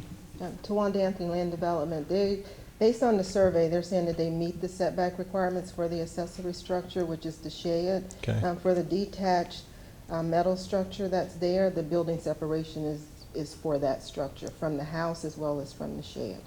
Okay. And is that metal structure, I mean, is there any provision for temporary structures that if there's no footings or anything poured for that, and it's just sitting on the ground?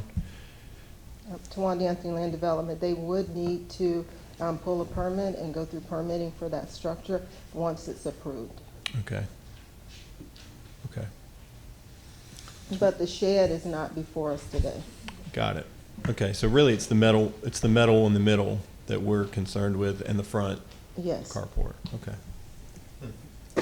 Tawanda, can I ask Gary? Yeah, go ahead. Sorry. Ms. Anthony, I think I heard the answer a minute ago, but I just want to make sure. If they cut off part of the brown metal shed, so it was 5 feet from the accessory structure. And from the house. Okay, so my question is, if they cut off that part, then you'd still have a problem because the metal structure is too close to the main house? Correct. So they would, the metal structure is right up against or abutting the house, the primary structure.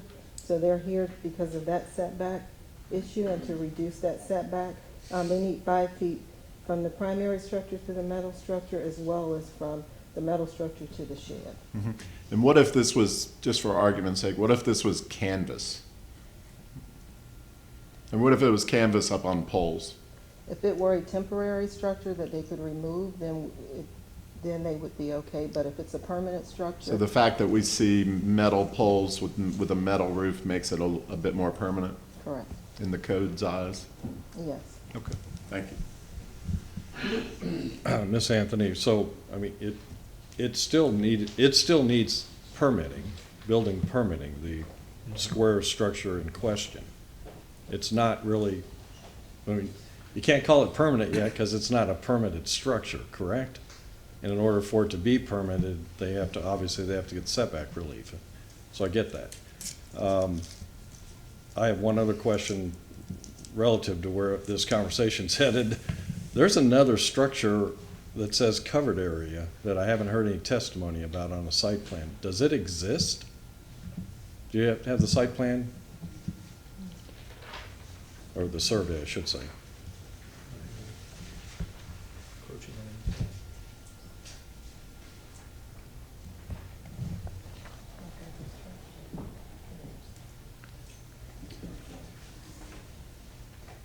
So you're referring to? Yeah, that little thing there that says 14.6 by 9.5. That's like out in the yard? Yeah, what? That's gone. It's gone. It's not there. Yeah. Okay. I already took out the. Okay, so let me jump ahead in my logic here. So if the separation, if we bifurcated this tonight and we didn't approve the 5-foot separation, but say we might approve the front, they would then have to modify this middle structure somehow. And if they chose to take it down and build something more permanent connected to the existing home, I can't tell in this survey what the distance is. There are no dimensions that are telling me where the back of the existing metal structure is relative to the rear yard property line. The shed's 12 feet wide. Well, no, but there's area between the two. So what I'm trying to understand is that if the rear yard setback requirement is 20 feet, aren't they possibly in violation of that also if it were attached to the house? Or does anybody know if that's about where the 20-foot setback line is? Towanda Anthony Land Development, if they were to attach it to the primary structure, they would have to comply with the rear setback of 20 Right, feet. so, but we don't know, this doesn't say what it is, so I'm just curious about where is that 20-foot setback line? I can comment on that. Okay, go ahead. Let's say that they did a 5-foot separation between the metal structure and the shed only to get a primary structure separation. Then you have a 20-foot setback requirement.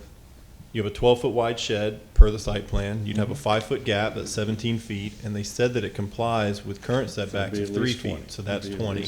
Right. So if they could get that shed or the metal structure 5 feet off the face of the shed, it seems like you could make it part of the primary structure, have the Right. rear yard setback. Right, whether they choose to do it with If that they shed wanted- or something else. If they want to do that. Right, okay.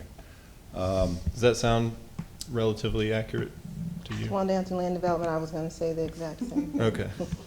Okay, all right, those are all my questions. Any other questions for the applicant or staff? Should we explain it a little bit? Well, should we do rebuttal first? Yeah. Okay.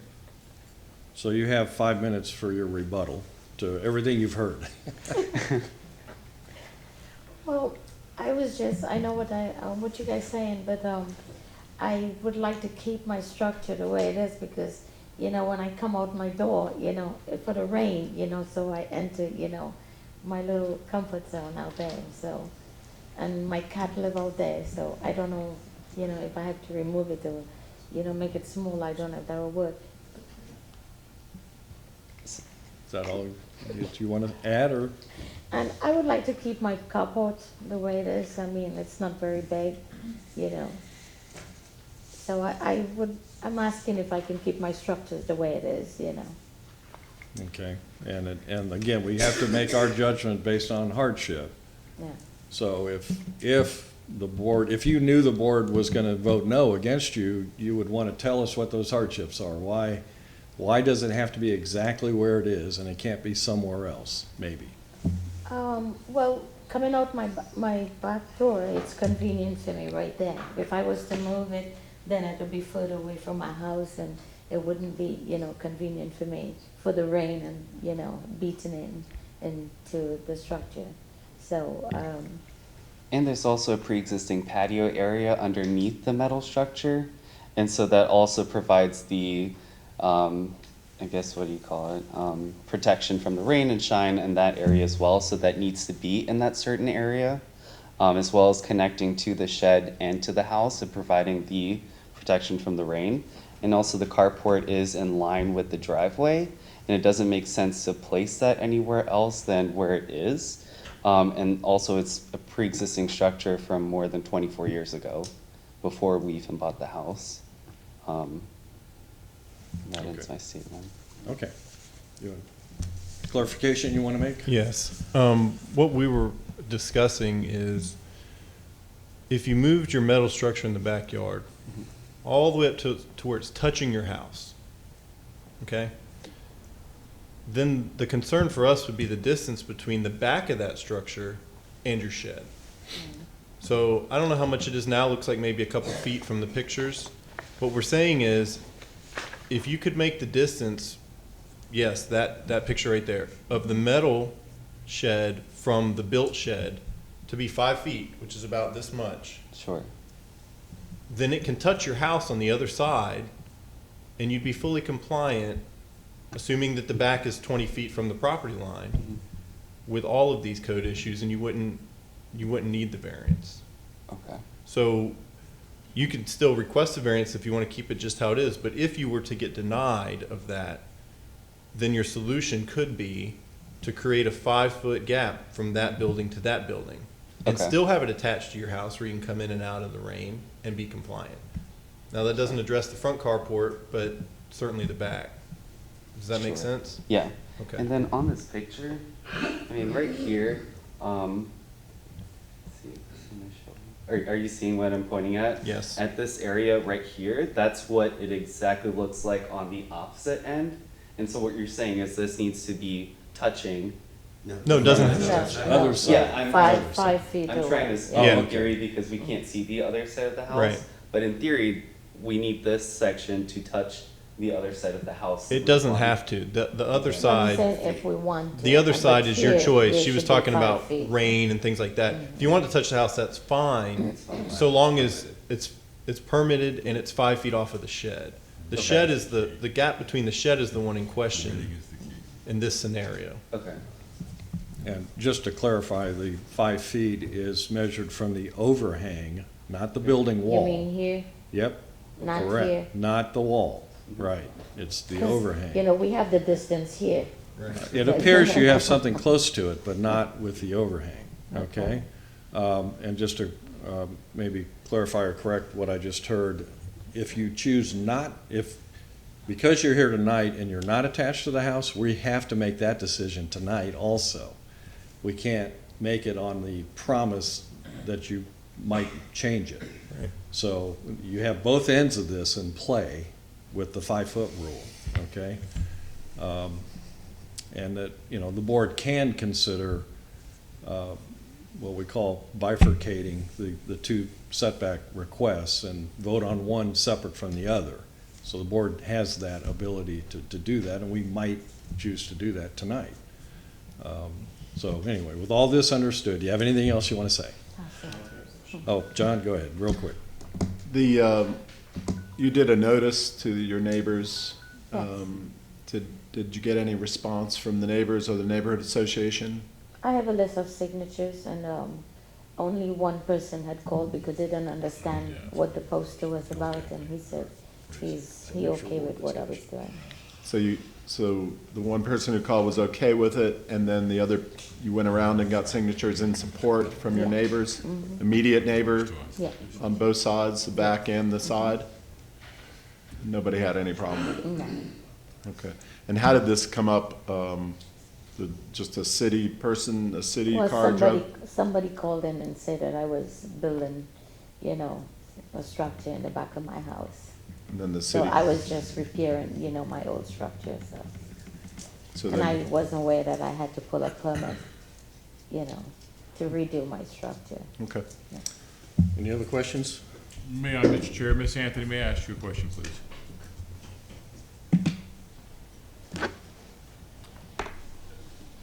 The shed that's built closest to the back of the property line, that was built without permits. Even if everything gets cleared up by the owner, by the applicant, that building is still gonna have to go through permitting. Towanda Anthony Land Development, correct. Before the violation can be cured, they would have to pull a permit.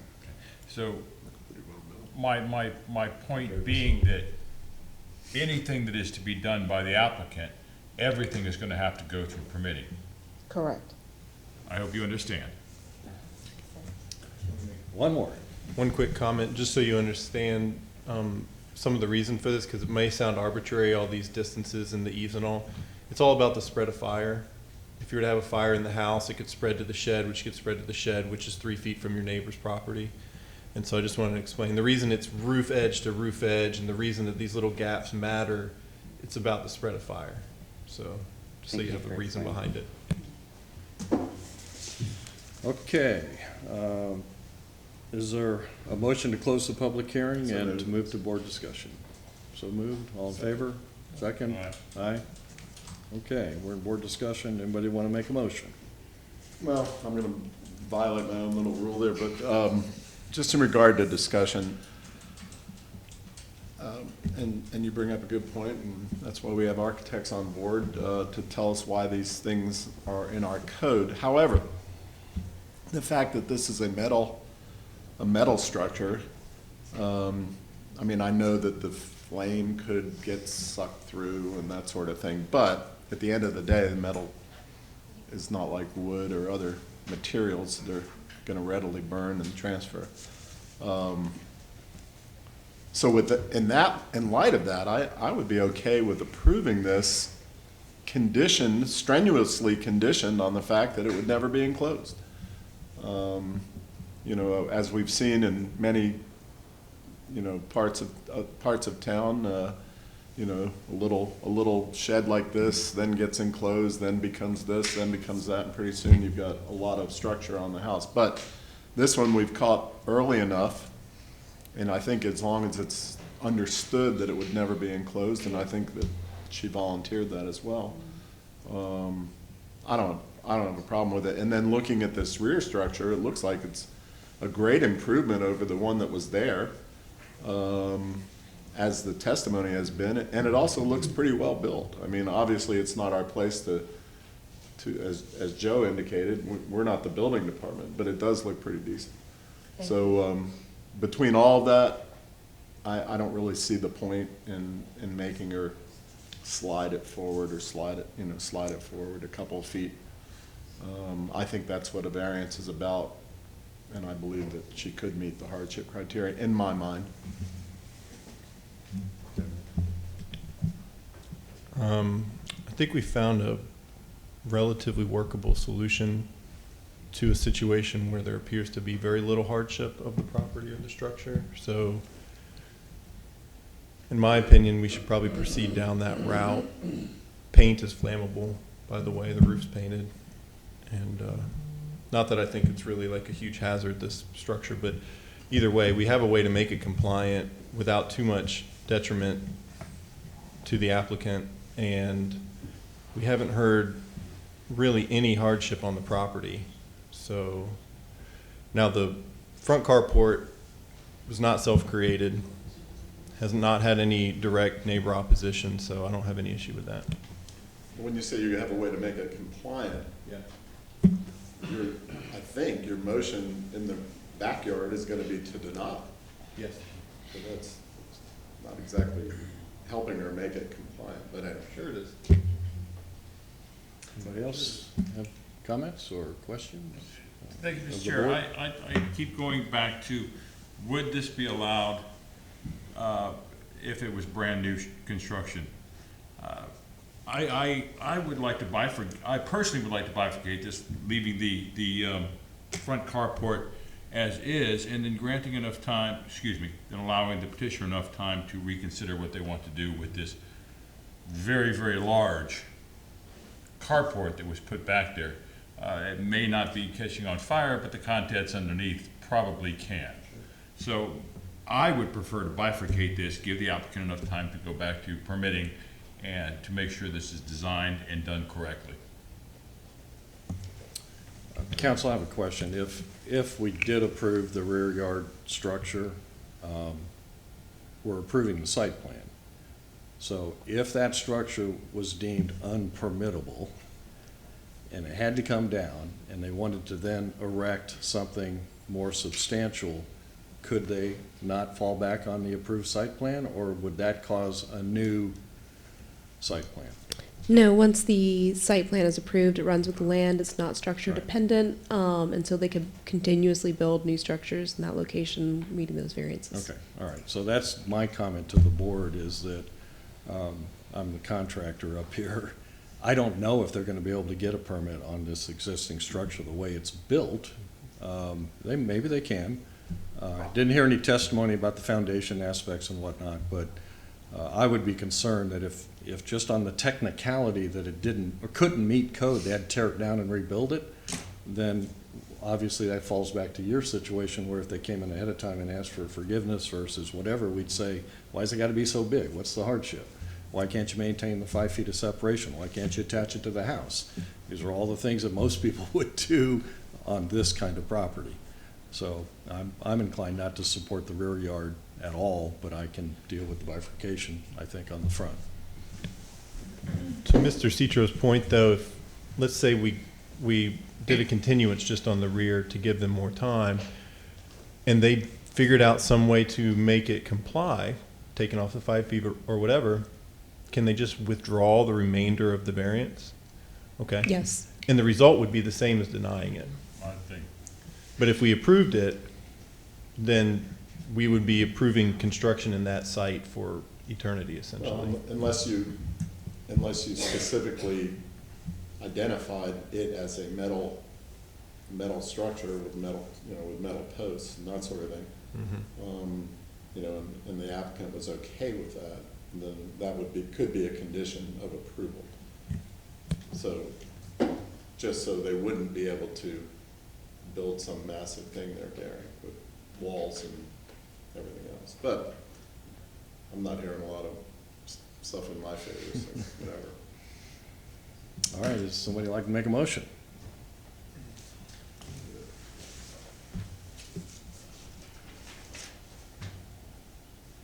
Forget about the bifurcation.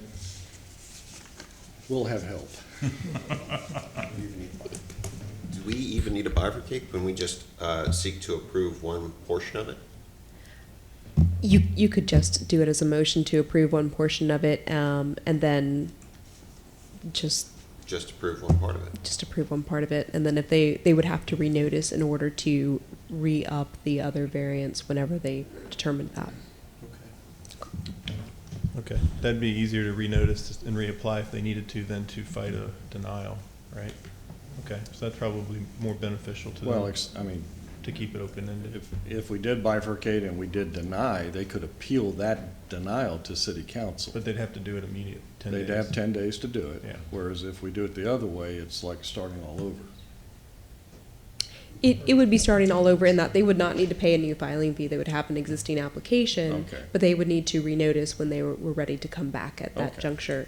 You could continue them to a date certain, but that would put some pressure on for them to figure it out as well, so. Okay. So,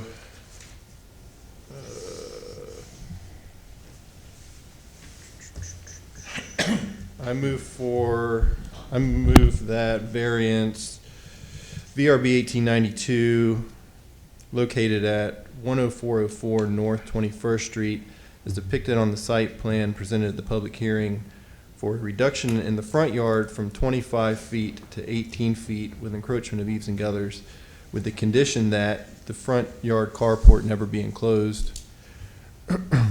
And said variance as condition be granted based on the applicant presenting competent substantial evidence in the record and at this public hearing on unnecessary hardship, practical difficulty when considering the 5 hardship criteria set forth in section 2780 of the city code, specifically that this is an existing condition when they purchased the house approximately 24 years ago, that it's no room in the front yard to make it compliant, and that it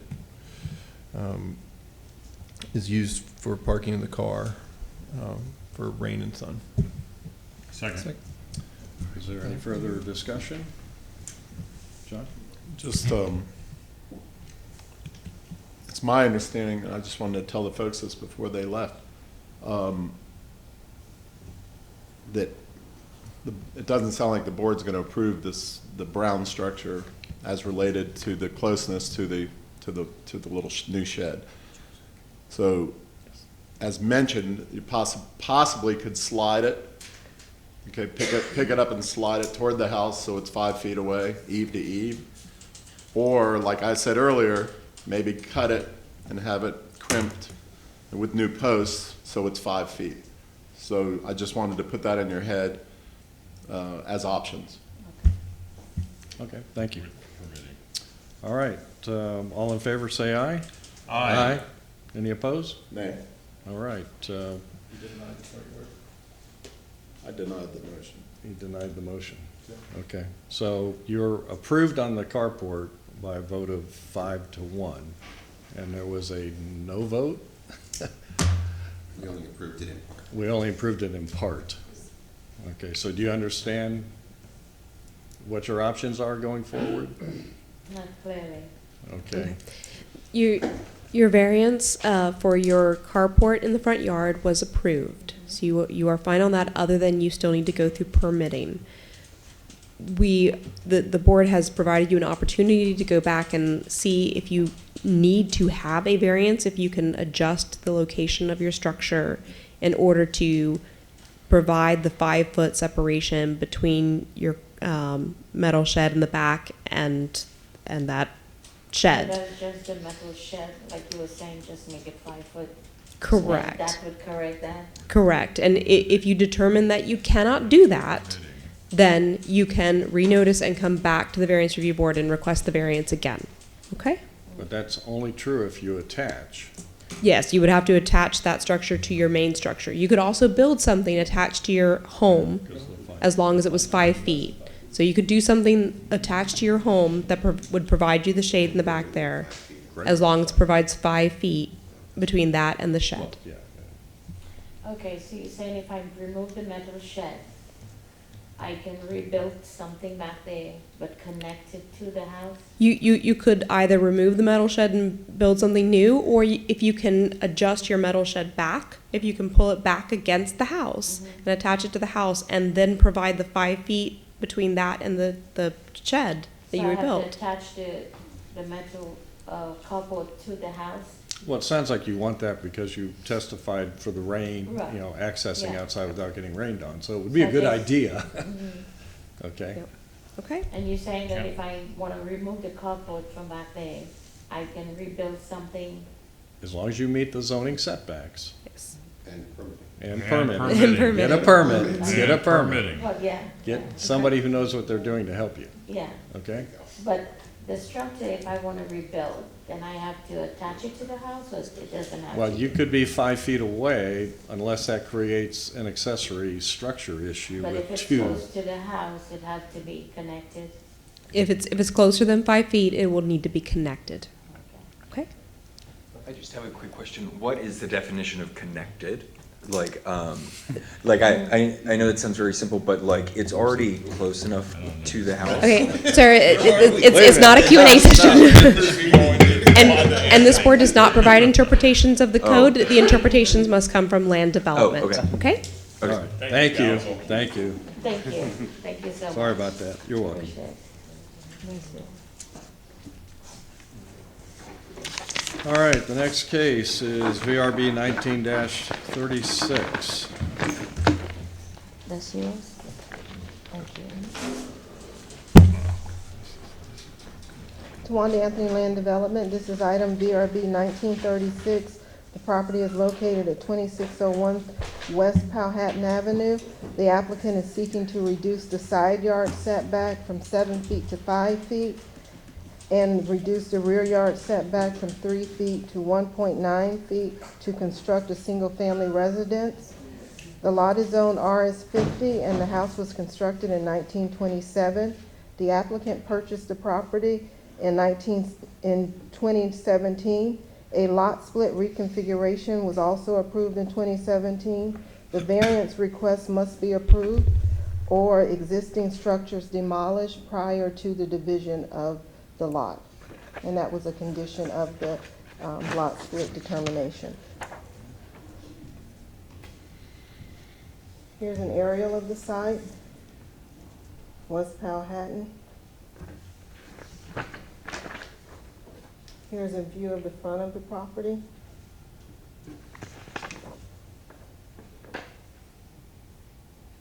This is another view of the front, and this would be the side yard where they're asking for the split.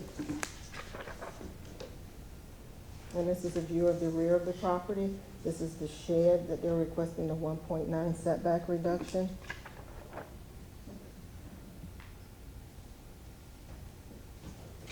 And this is the survey. This is the 5-foot side yard reduction as well as the 1.9-foot reduction in the rear of the property.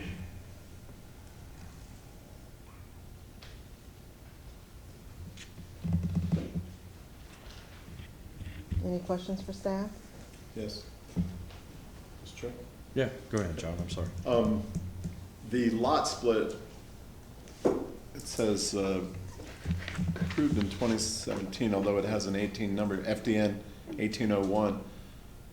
is that a staff approval? That was not a council or any other body approval, correct? Correct, it's an administrative It's approval. administrative approval, okay. And it was conditioned on them being here tonight or knocking down those buildings? Correct, they have to, you can't create non-conforming structures as a result of a lot split, so they have to either get a variance or those structures would have to be demolished prior to the lot split. Before they could move forward with the lot split? Correct. Okay, thank you. I have a question, so could you leave that up there? So regarding the lot split, the remainder are the two small parcels to the north? So this would be the remainder of the lot. Well, what about the portion of, yeah, that And there area? is a portion that let me show you the plot.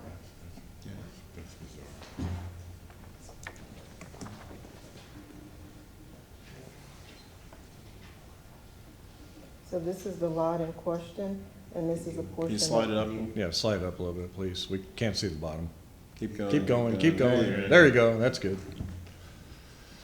So the actual property in question that's being split consists of lots 1, 2, 3, and a portion of 4, and portions of 29, 30, 31, and 32? Correct. Okay. And so, go back to the other plan.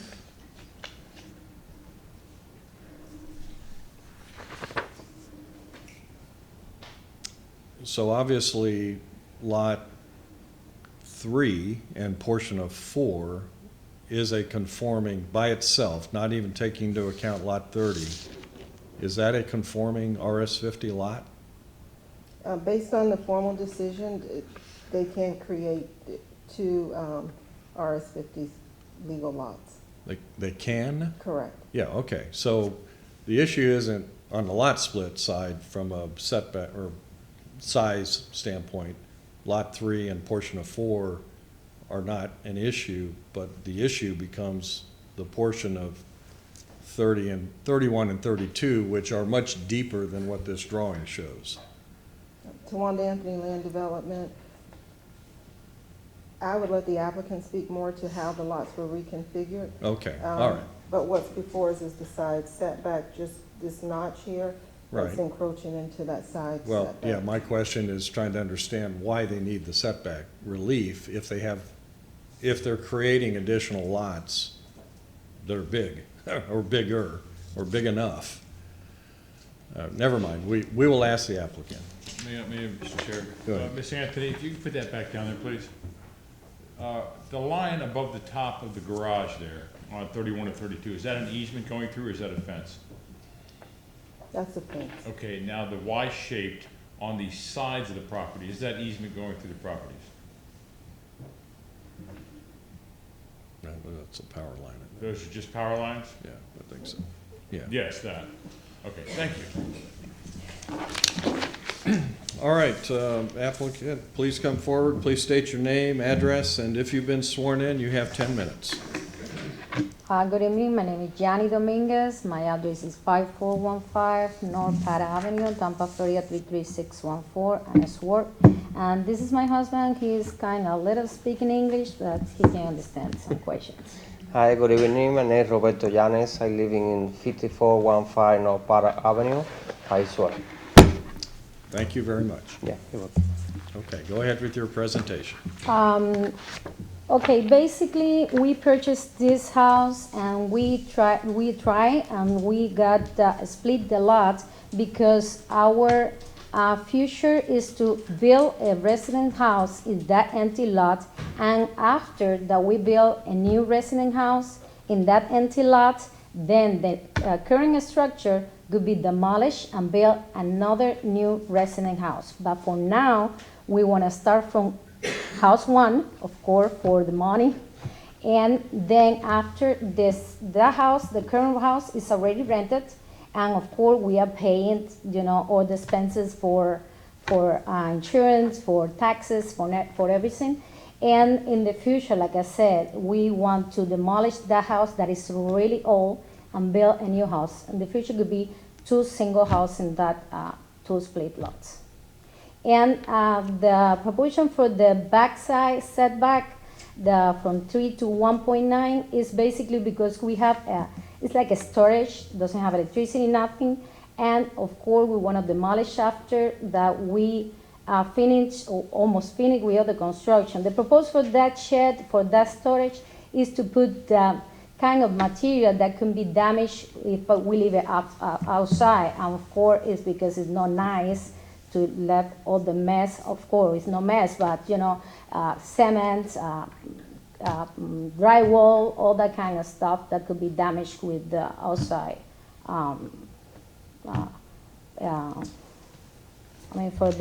For those. And that, of course, will be demolished before you approve the right to live in the property, in the new property, the final. And that will be totally clean.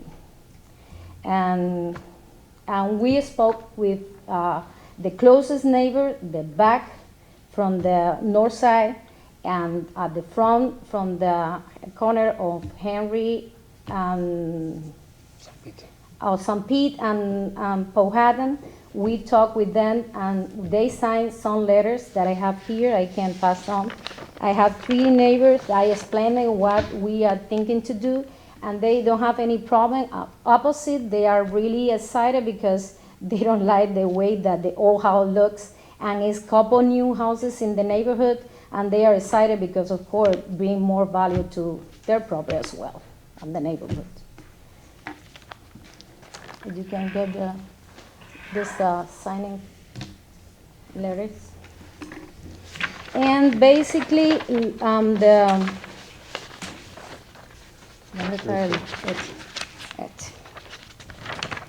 okay. And because just for couple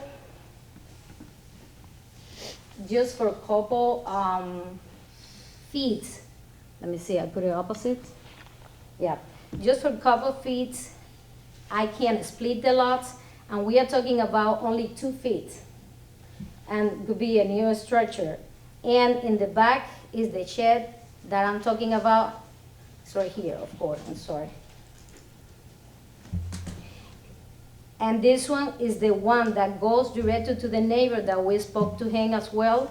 And this one, of course, will be completely demolished after we finish with the new constructions. And I think it's not a big issue just because it's a couple feet that we are asking to decide to demolish the whole house and let those people who live in right there, our rental, that is a pregnant woman, a couple with a little baby, to ask them to just get out of the house because we need to build a new construction on it. I don't know what else to explain you. I kind of clear, I think. Okay, well, again, we have to make our decisions based on hardships. So I think you've explained several from your personal need if we understood what you're saying. But if we didn't, we're going to ask you a lot of questions. Of course, go ahead. Okay, so do you have anything else you want to add right now? That's it, basically. Okay, is there anyone in the audience that would like to speak on this application? Seeing none, I will open it for board questions of the applicant or staff. I have a question for council. Is there a method that we can approve this as tied to this structure, or do we really have to do it No, in that perpetuity? that is legally prohibited. Okay. So we could tie it to the site plan though, right? And when this, that happens anyway if it's approved. And when this structure gets torn down, if the new structure doesn't meet this same footprint, then it's not matching that site plan, right? The footprint in question would be the footprint that would encroach into the setback. So the rest of the structure could occupy the entire buildable area, and it would still be allowed to encroach that area that is encroaching into the setback. That is the question. Just the area, length of area that it encroaches now. So if there's Yes. 20 feet that goes over 2 feet, that same 20 feet could go over, but they couldn't run down the whole property line, right? It would, for the side yard, it would be that section that encroaches into the 7 feet. Okay. And I get Okay, the same for the encroachment in the rear. got it. All right.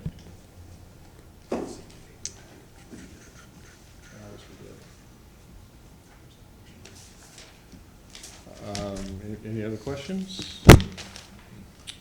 Okay, I've got one. So the lot 3, the property to the west, is where you're Planning going to to build build the a new home. Correct. And staff showed us a very loose yellow drawing that was on the old plat, the original plat. Do you have anything that would tell us how much width on lot 3 and that part of 4 you're going to wind up with if we approve this? We are planning to build a single family RS. My question is, Okay. how big is that lot that you're splitting off? How wide is it? I'm assuming it's the 50. same depth, It's but 50 foot. So The it's- lot, the empty lot, The empty lot 50. will be 50 feet 50 times 120. and 120. Yeah. Staff, do you know if that's correct?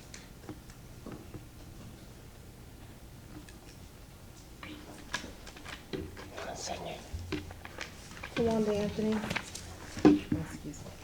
Tawanda Anthony, Land Development. I have the formal decision letter before me, and it states that this lot will be approximately 50 by 121. Okay, all right. So we have to go on that. So that, hence the reason for the request. If Yes, they had 52, they could shift the line over, but they don't. They have 50. 50 is the required minimum for RS 50. yes. Right, okay. All right, and the testimony cleared me up on the back setback request. Other than, it doesn't appear to be parallel, the building in the back doesn't appear to be parallel. The closest point is the 1.9 feet. Do you know if it's 2 feet, 3 feet at the other west corner of the building in the back? It's a 1.9. I mean, It's, we and 1.9 measure- is the closest part, right. The survey doesn't appear to be parallel. The Dice property lo line siguiente, doesn't appear to be parallel que to the se ve building. que está inclinado, que si sabes cuál es la medida de pie aquí. Porque 1.9 es la mínima, pero no. It doesn't show clearly. No. No. Okay, so in this case, council, if that building came down and we granted this, somebody could rebuild a new accessory building the entire length at 1.9. Correct. Okay. All right. You said the current property is being rented, Yes, it is. okay? And this garage, I guess it's a garage, is They it? don't have access to the garage, that's our. Yeah. In the contract, we state that they can get into the garage, is our possession. Okay, so you're currently using it to store stuff, Yes, correct. and you said it's, what kind of stuff is being stored? Is cement, is Drywall. compound and drywall. Are you in the construction business? I am subcontractor. Okay, Yeah. all right. Okay, those are my questions. Anybody else? John? So, I thought I understood this, but now I'm confused. So what's happening to the rear in lots 31 and 32? Is that the rear yard of somebody else's house? Yeah. Because that wasn't clear to me in the aerial. No, they testified that they talked to the rear yard neighbor. They we they have have a their lot. own home in the back, and they're okay with this existing building being 1.9 feet away from the property line. Yes, and he. Can you show me that aerial photo? From the side, do you have the, please? Just something that would show me what that rear yard situation is. Yeah, I don't know if that. Maybe you can Okay, zoom in. this is the house. Can you zoom that in? This is the house of the neighbor, and they use this one as the entry Yeah, for. zoom that in, Twana, please. Yeah. Okay. So what is that structure they have? Okay, they have like a looks like a garage they have there, but I never seen them parking over there. I don't know what they use that, but it's not right behind the shed that we have.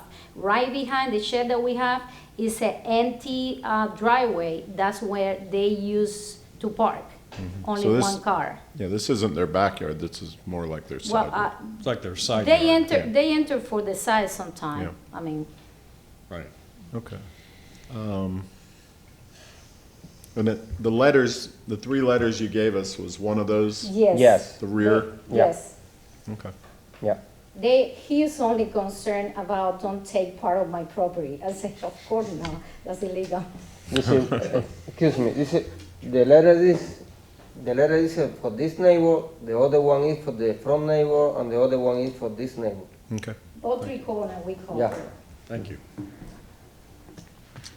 Okay, are there any other questions? Yes, I have a question. I think for legal, and it's just a clarification.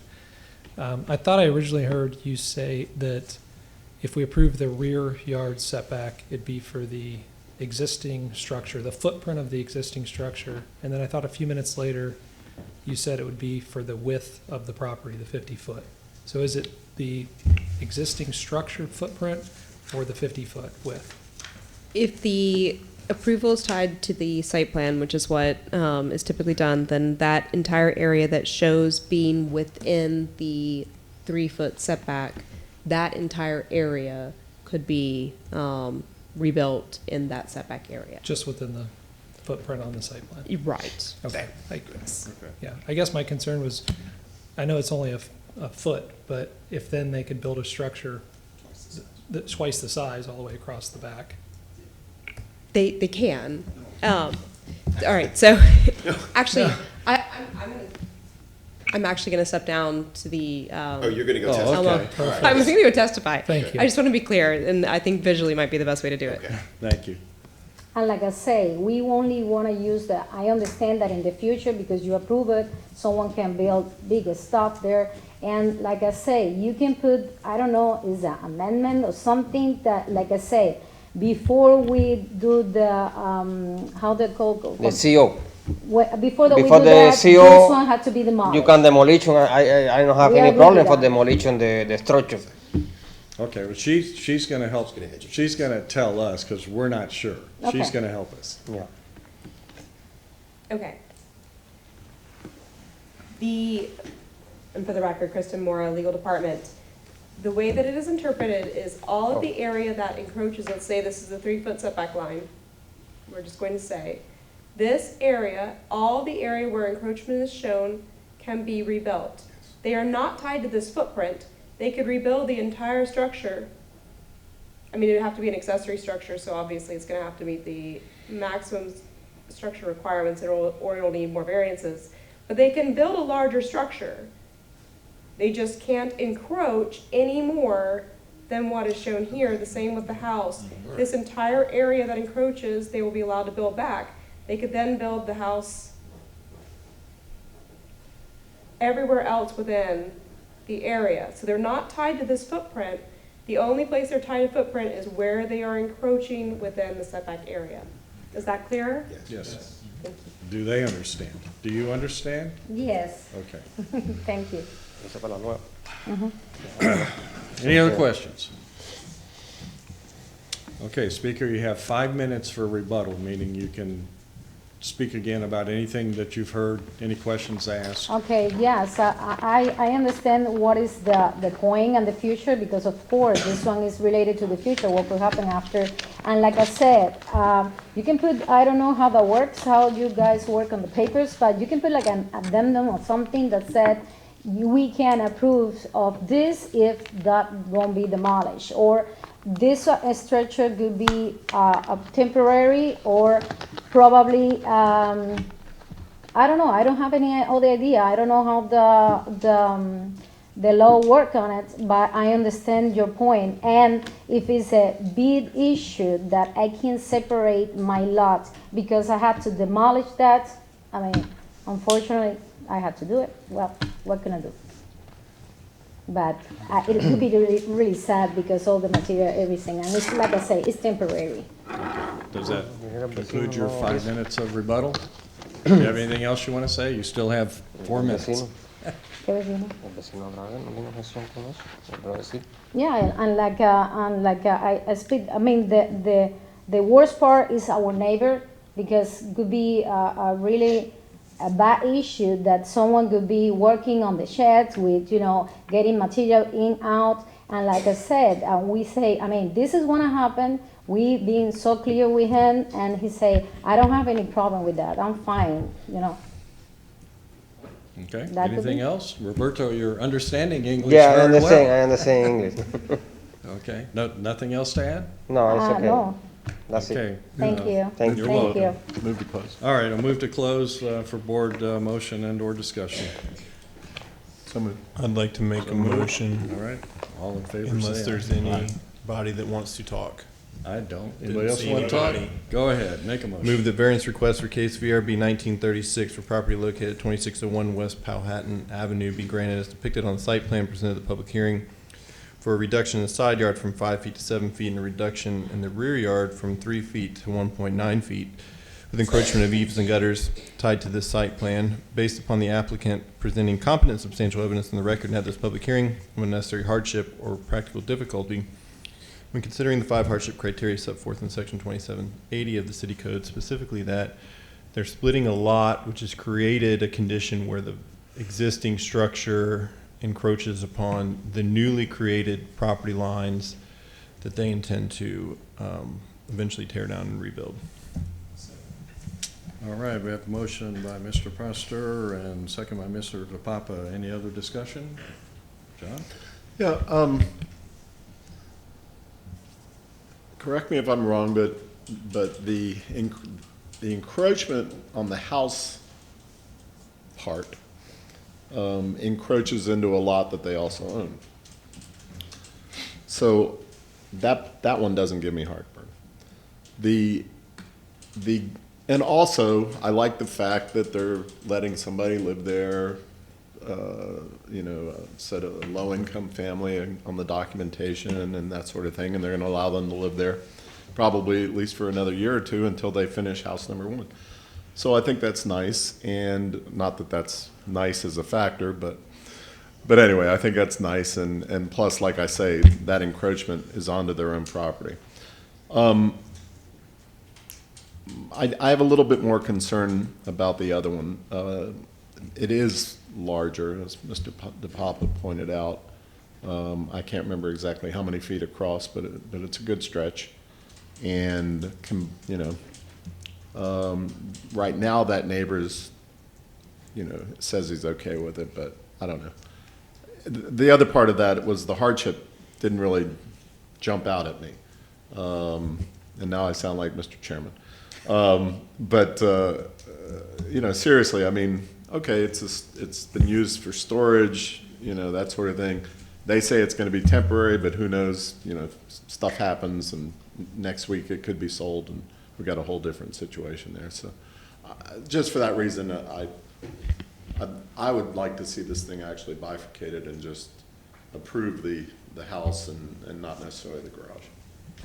So we have a motion on the floor that we should probably vote on first? Yeah. And then maybe if that doesn't pass? Okay. Either that or modify your motion, just because I'm so persuasive. I choose not to modify. All right, we have a motion on the floor with a second. All in favor for approval as it's been applied? Aye. Aye. All opposed? Nay. Nay. I guess I'm not that persuasive. You've been approved. Thank you. Have a wonderful night. Six, Five 5 to to 1. I can't count tonight, I'm sorry. 5 to 1. See, it isn't so easy to No, it count. isn't. It isn't. It's hard. Thank you. Have a good night. You're welcome. Good night. Yeah. Oh, no pressure from me, come on. I handed the reins. Do we want to keep going, or is you guys want to take a break? Just keep going? All right. Okay, let's power through it. Next case is VRB 19- We got a moan here. What? The clerk, Madam Oh. Clerk moan. Madam Clerk? Do you need a break? Do you need a break? All right. Okay, we'll take a 3-minute break. 5-minute break.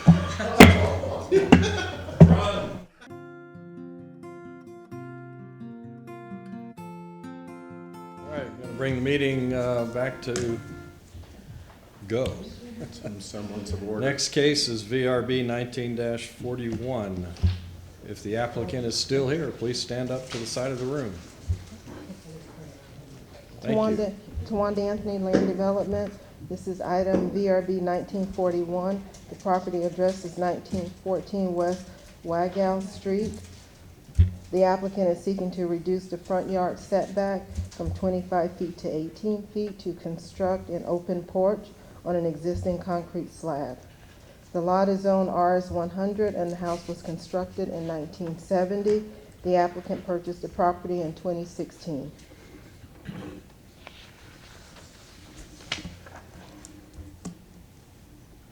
Here's an aerial of the site.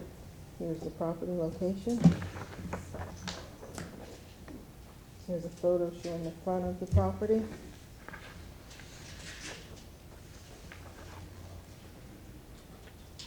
There's a photo showing the side, and there's also a view of the neighbor who does have a porch. And when I was out taking pictures, the applicant did point out that Could you shrink that down a little bit, please, Tawana? No, other way. Nice tree. There you go. So what's So that? they have a covered area here. They do have a porch, and he does not, and that's what he's requesting. So that's the neighbor's house. Correct. Okay. And this is an example of the porch to be added. Is that required in their application to do that, to show an example? No, they're going above and beyond. All right. And this is the survey of the property. And this is the front, where they're proposing to enclose the porch, to add the porch. Are there any questions for staff? I don't think so. Don't see any. Thank you. All right, applicant, please come up. Please state your name and address, and if you've been sworn in, you have 10 minutes for your presentation. Hopefully it won't take me that long. Okay. My name's Terry Tolster, along with my wife, who could not be here tonight. We reside at 1914 South Waikago. We did buy this property in 2016 and then renovated it. We gutted it to 2x4 in 2017. And now my wife wants to do a little bit more. There is not a covered porch on the front of the house, and we're open to the elements. And she just wants to have some type of protection when she exits and enters the home. Most of the other homes on our street do have covered porches. It'll go on to the, we do have a pad, it's pavers, and the porch will basically sit on top of the pavers. We did receive a couple of verbal, I don't want to call it approvals, but a lot of the neighbors were okay with us adding the porch. Other than that, I don't want to call it a hazard, but just so we can have some type of something covered on the front porch. That's the reason we want to have the porch, and we believe it'll add some ambience to the home and to the neighborhood. And that's all I have to say. Okay, got a lot of time left. You Yeah. want to use it? Hopefully I don't have to Going use all my once, time. going twice. Is there anyone in the audience that would like to speak on this application? Okay, seeing none, I'll open it for board questions of the applicant or staff. Just one really quick, obvious question. This is going to be an unenclosed front porch? Yes, other than just the top. Yes. Right, We- okay, yeah. but no walls, no? No, Okay, no, thank you. other than the pillars in the front holding up the structure. So if we put that as a condition forever and always, you're fine with that? That it's not enclosed? I would say yes. I don't want, That's a good answer. yes. Okay. Do you have a question? So, for staff, what is the permissible, I don't know who this goes to, maybe to Miss Anthony or to legal. What is the permissive where the staff can just approve it for a front porch? It's not in the RS 100. Okay. That's Yeah. the problem, but it will be soon. Trust me. All right. Oh, promises. Okay, my question is, I'm looking at the site plan, and there is, and I know the answer, that the city doesn't honor the platted front yard setbacks. I can't read it. I think it says 30 feet. Is that dotted line, the 30-foot platted front setback? Maybe not. It's difficult to read. It looks like the front of the house might be 29 on the right side.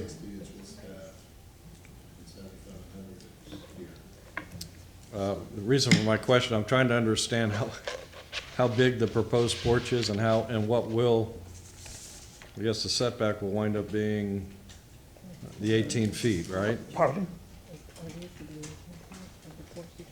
Yes.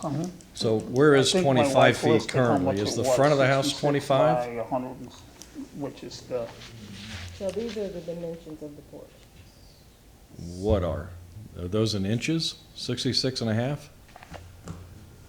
yes. Go up, you went the wrong way. Okay, what is the existing front setback to the house?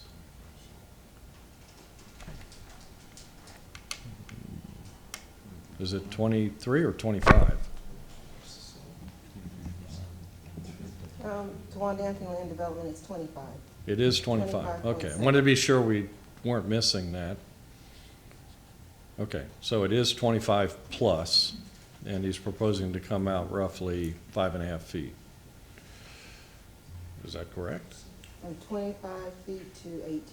To 18, okay, but the dimensions he's showing are 66 and a half inches?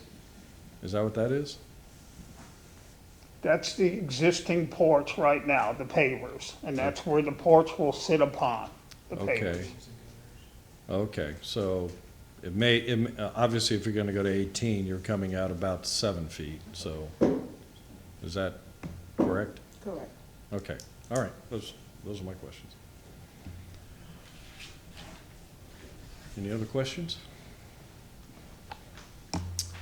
You have 5 minutes for rebuttal if you'd like to take it.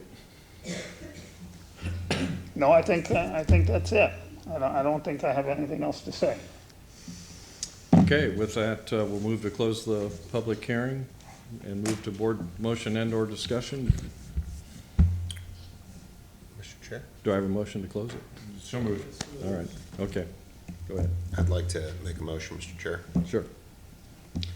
I move that the variance request for case VRB 19-41 for property located at 1914 South, Waikego, sir. Waikego Street be granted as depicted on the site plan presented at the public hearing for an unenclosed front porch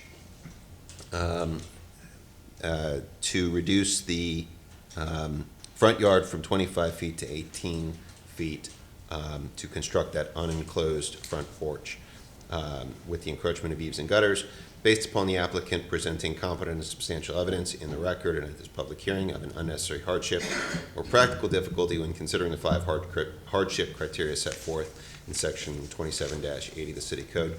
Specifically that a similar front porch would be available to this applicant if he were simply in a slightly different zoning district, that there are other similar unenclosed front porches in the neighborhood and in fact immediately next door, and that it is consistent with the neighborhood. All right, we have a motion made for approval by Mr. Feldman, seconded by Mr. Dingfelder. Any more discussion? All right, all in favor, vote aye. Aye. Any opposed? You were approved, 6-0. Have a good night.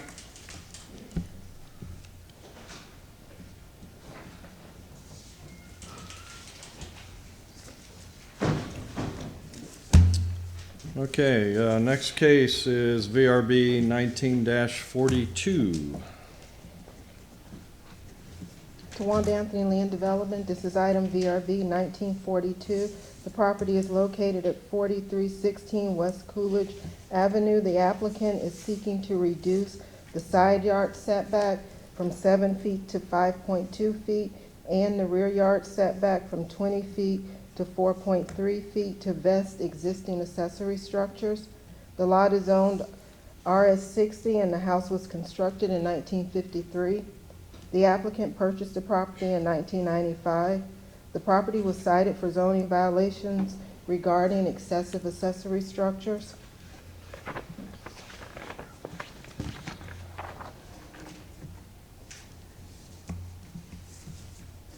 And here's an aerial of the property showing the location along South Coolidge Avenue.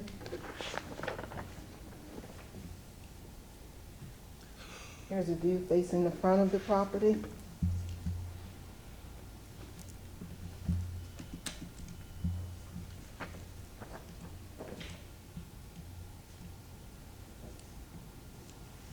Here's a view facing north and a view facing south.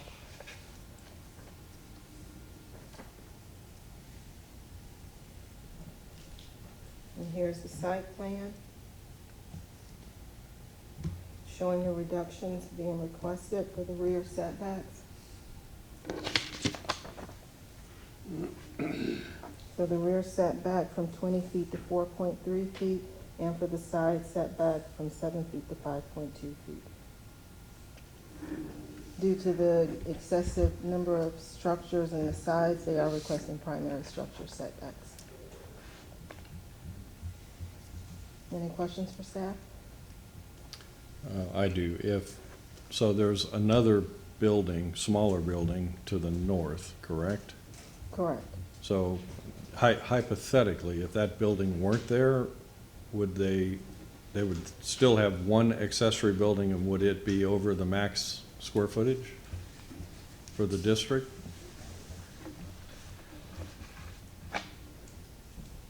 Which is RS 6,900 square feet?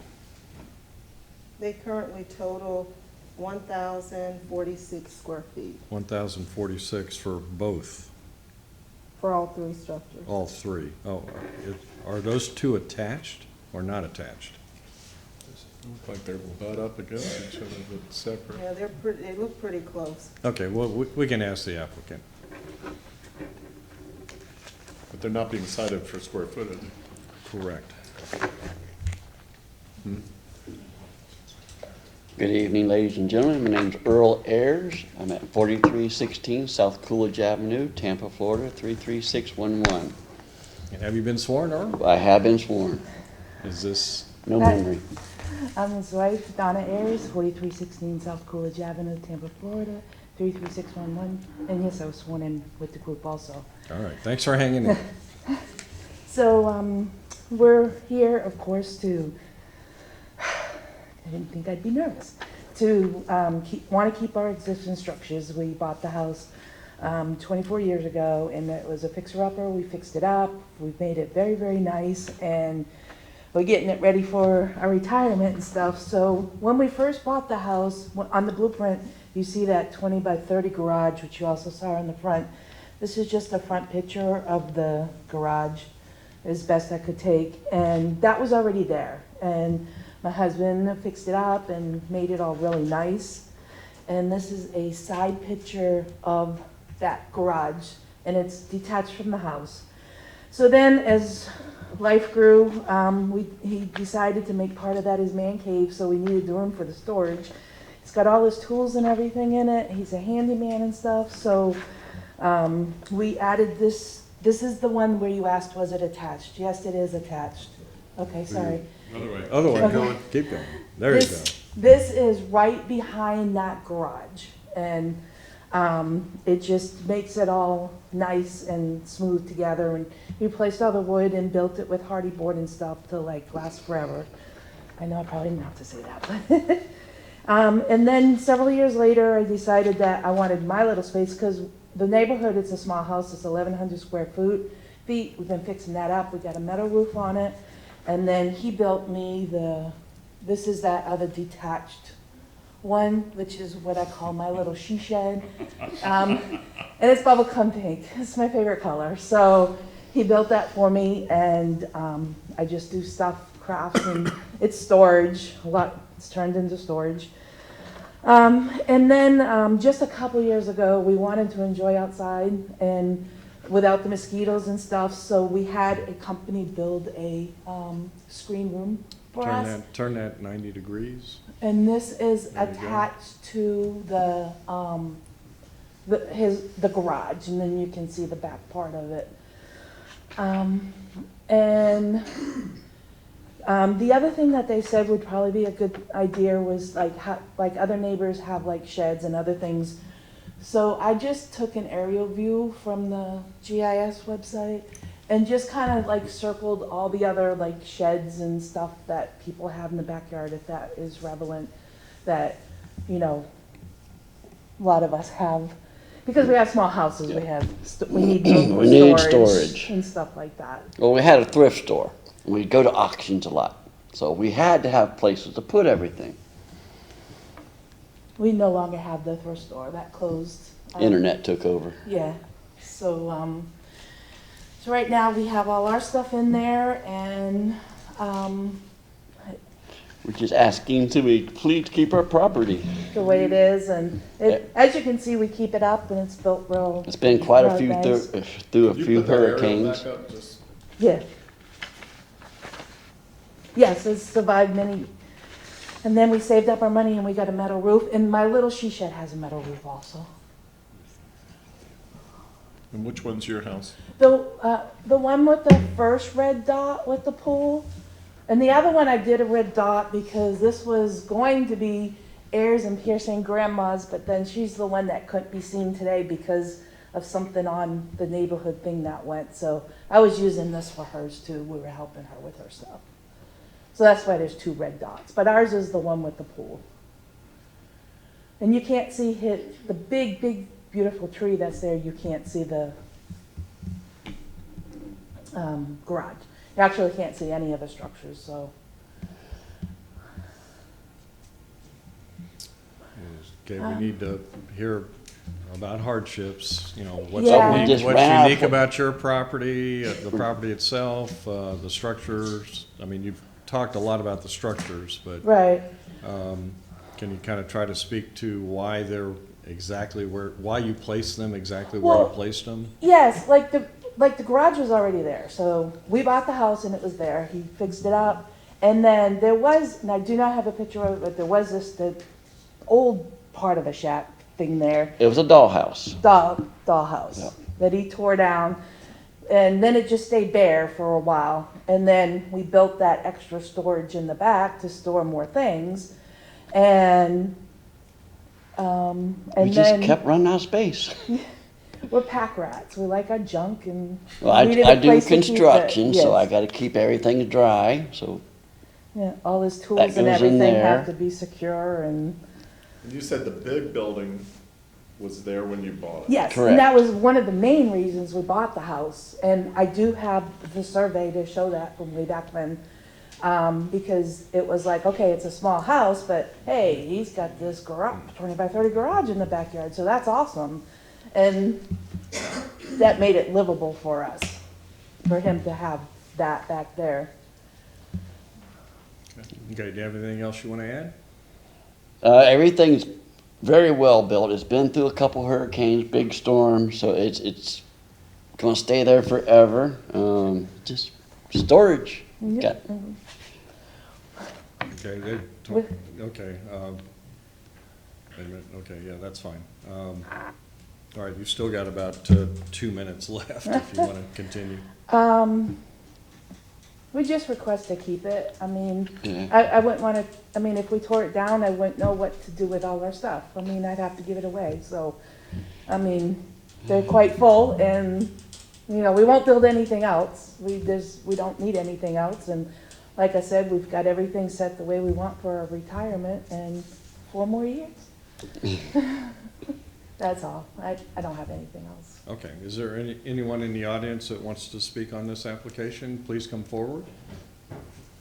And you'll need to step aside so they can speak. Yeah. And please state your name, address, and if you've been sworn. Hi, I'm Brittany Vogel. I'm a resident at 4315 South Hubert Avenue, and I'm just here on behalf of the homeowner, Sean Hargadine. He couldn't be here today because of an assignment in the military, and I just want to drop off basically his opinion. I don't know if you want me to post it up here or just hand it to you. I have You a can couple tell copies. us if you, I mean, if it's short, you can read it. You've got 3 minutes roughly. Okay, sure, I'll read it. This letter is in response to the variance public hearing called for the VRBs 19-42 and 19-43. The proposed variances at both 4316 and 4318 South Coolidge Avenue, Tampa, Florida 33611, north and south adjacent properties appear to have already been accomplished, and this hearing is not directly aimed at permission to accomplish these variances. The effects of the already completed variances are quite pronounced. A significant portion of the watershed from the above two properties now flows into the adjacent properties to the east, including 4315 South Hubert Avenue, Tampa, Florida, and the two north and south adjacent properties. This results in significant yard flooding during light rain and water ingress into the residents at 4315, meaning sometimes it floods into our back, inside of our back porch and into our back covered room. Additionally, since the variances already exist as the property owner of 4315 South Hubert Avenue, the property directly adjacent west to 4316, the only remedies available to me are to raise my own property at significant expense, which would only channel the water into the north and south adjacent properties, or install some sort of sophisticated underground drainage system, also at significant expense. And then it just says, Brittany Vogel, which is myself, a current resident, is attending the hearing and can attest and provide testimony of the extent and effects of the flooding that occurs in the yard due to drainage from 4316 and 4318 South Coolidge properties. Okay, if you want to submit those into the record. Sure. John, we have another speaker, so let's hold questions until. I had a everybody- question. Well, she can come back. Yeah, you can give him a copy too, that's fine. Do we have another speaker? Yeah, she is another neighbor next to me. Okay, Do you wanna are you speak? finished, Ms. Vogel? Yes. Okay, go ahead and come up and then we'll ask questions of either one of you. Okay, my name is Courtney Park. I'm a resident of 4313 South Hubert Avenue. I've been sworn in. I just am here today to speak to the concerns of the property owners at 4313. They're my parents. I've lived there basically my whole life. And about, a few years ago, we started noticing a lot of flooding in our backyard, including the yard next to ours, which is where Brittany Vogel lives right now. It comes up. The water comes up about to the halfway mark of the rear yard of my neighbor at 4315. And I don't want to discourage my neighbors on Coolidge Avenue from enjoying their property to the best of their ability, but I don't think that they've taken adequate measures to reduce the amount of runoff into surrounding properties. And I'm wondering what can be done about that. I mean, I know that this is about structures that have been built, but it increases the amount of impermeable surface in their backyard, and this compounds the effect of runoff from other neighbors that have built up their backyards on Coolidge Avenue. I know the adjoining property to ours have also built up a lot, and I'm not trying to talk about that, but there is a trend in like 3 properties that are adjoining that have caused a lot of flooding, and we would like for them to remedy the flooding so that the runoff goes to the street or onto permeable surface on their properties before you sanction this variance. That's all I would like to say. Thank you. Okay. Yeah. Is there anybody else in the audience? Saying none, open it for board questions of the applicant and/or speakers. John? I can Yes. answer No, part no, of wait the a minute, runoff, wait a minute. but go ahead. We're gonna ask questions Oh, yeah, first. yeah, sorry. Oh, Go ahead, John. I had questions of both you Yeah. young ladies. So you both live behind, I live directly behind the heirs. directly behind them, and yours is the next one over? In the northeast corner, so Okay. yeah. So when did you, each one of you can answer, when did you purchase your properties? Sean Hargadine purchased it on 2017. October 2017. 2 years ago? Mm-hmm. Okay. And you, ma'am? I've lived there since 1990. The property was purchased in, I think, 1980. Your parents, I guess? Mm-hmm, yes. And I started seeing the effects of runoff maybe about 3 or 4 years ago. Okay. Mm-hmm.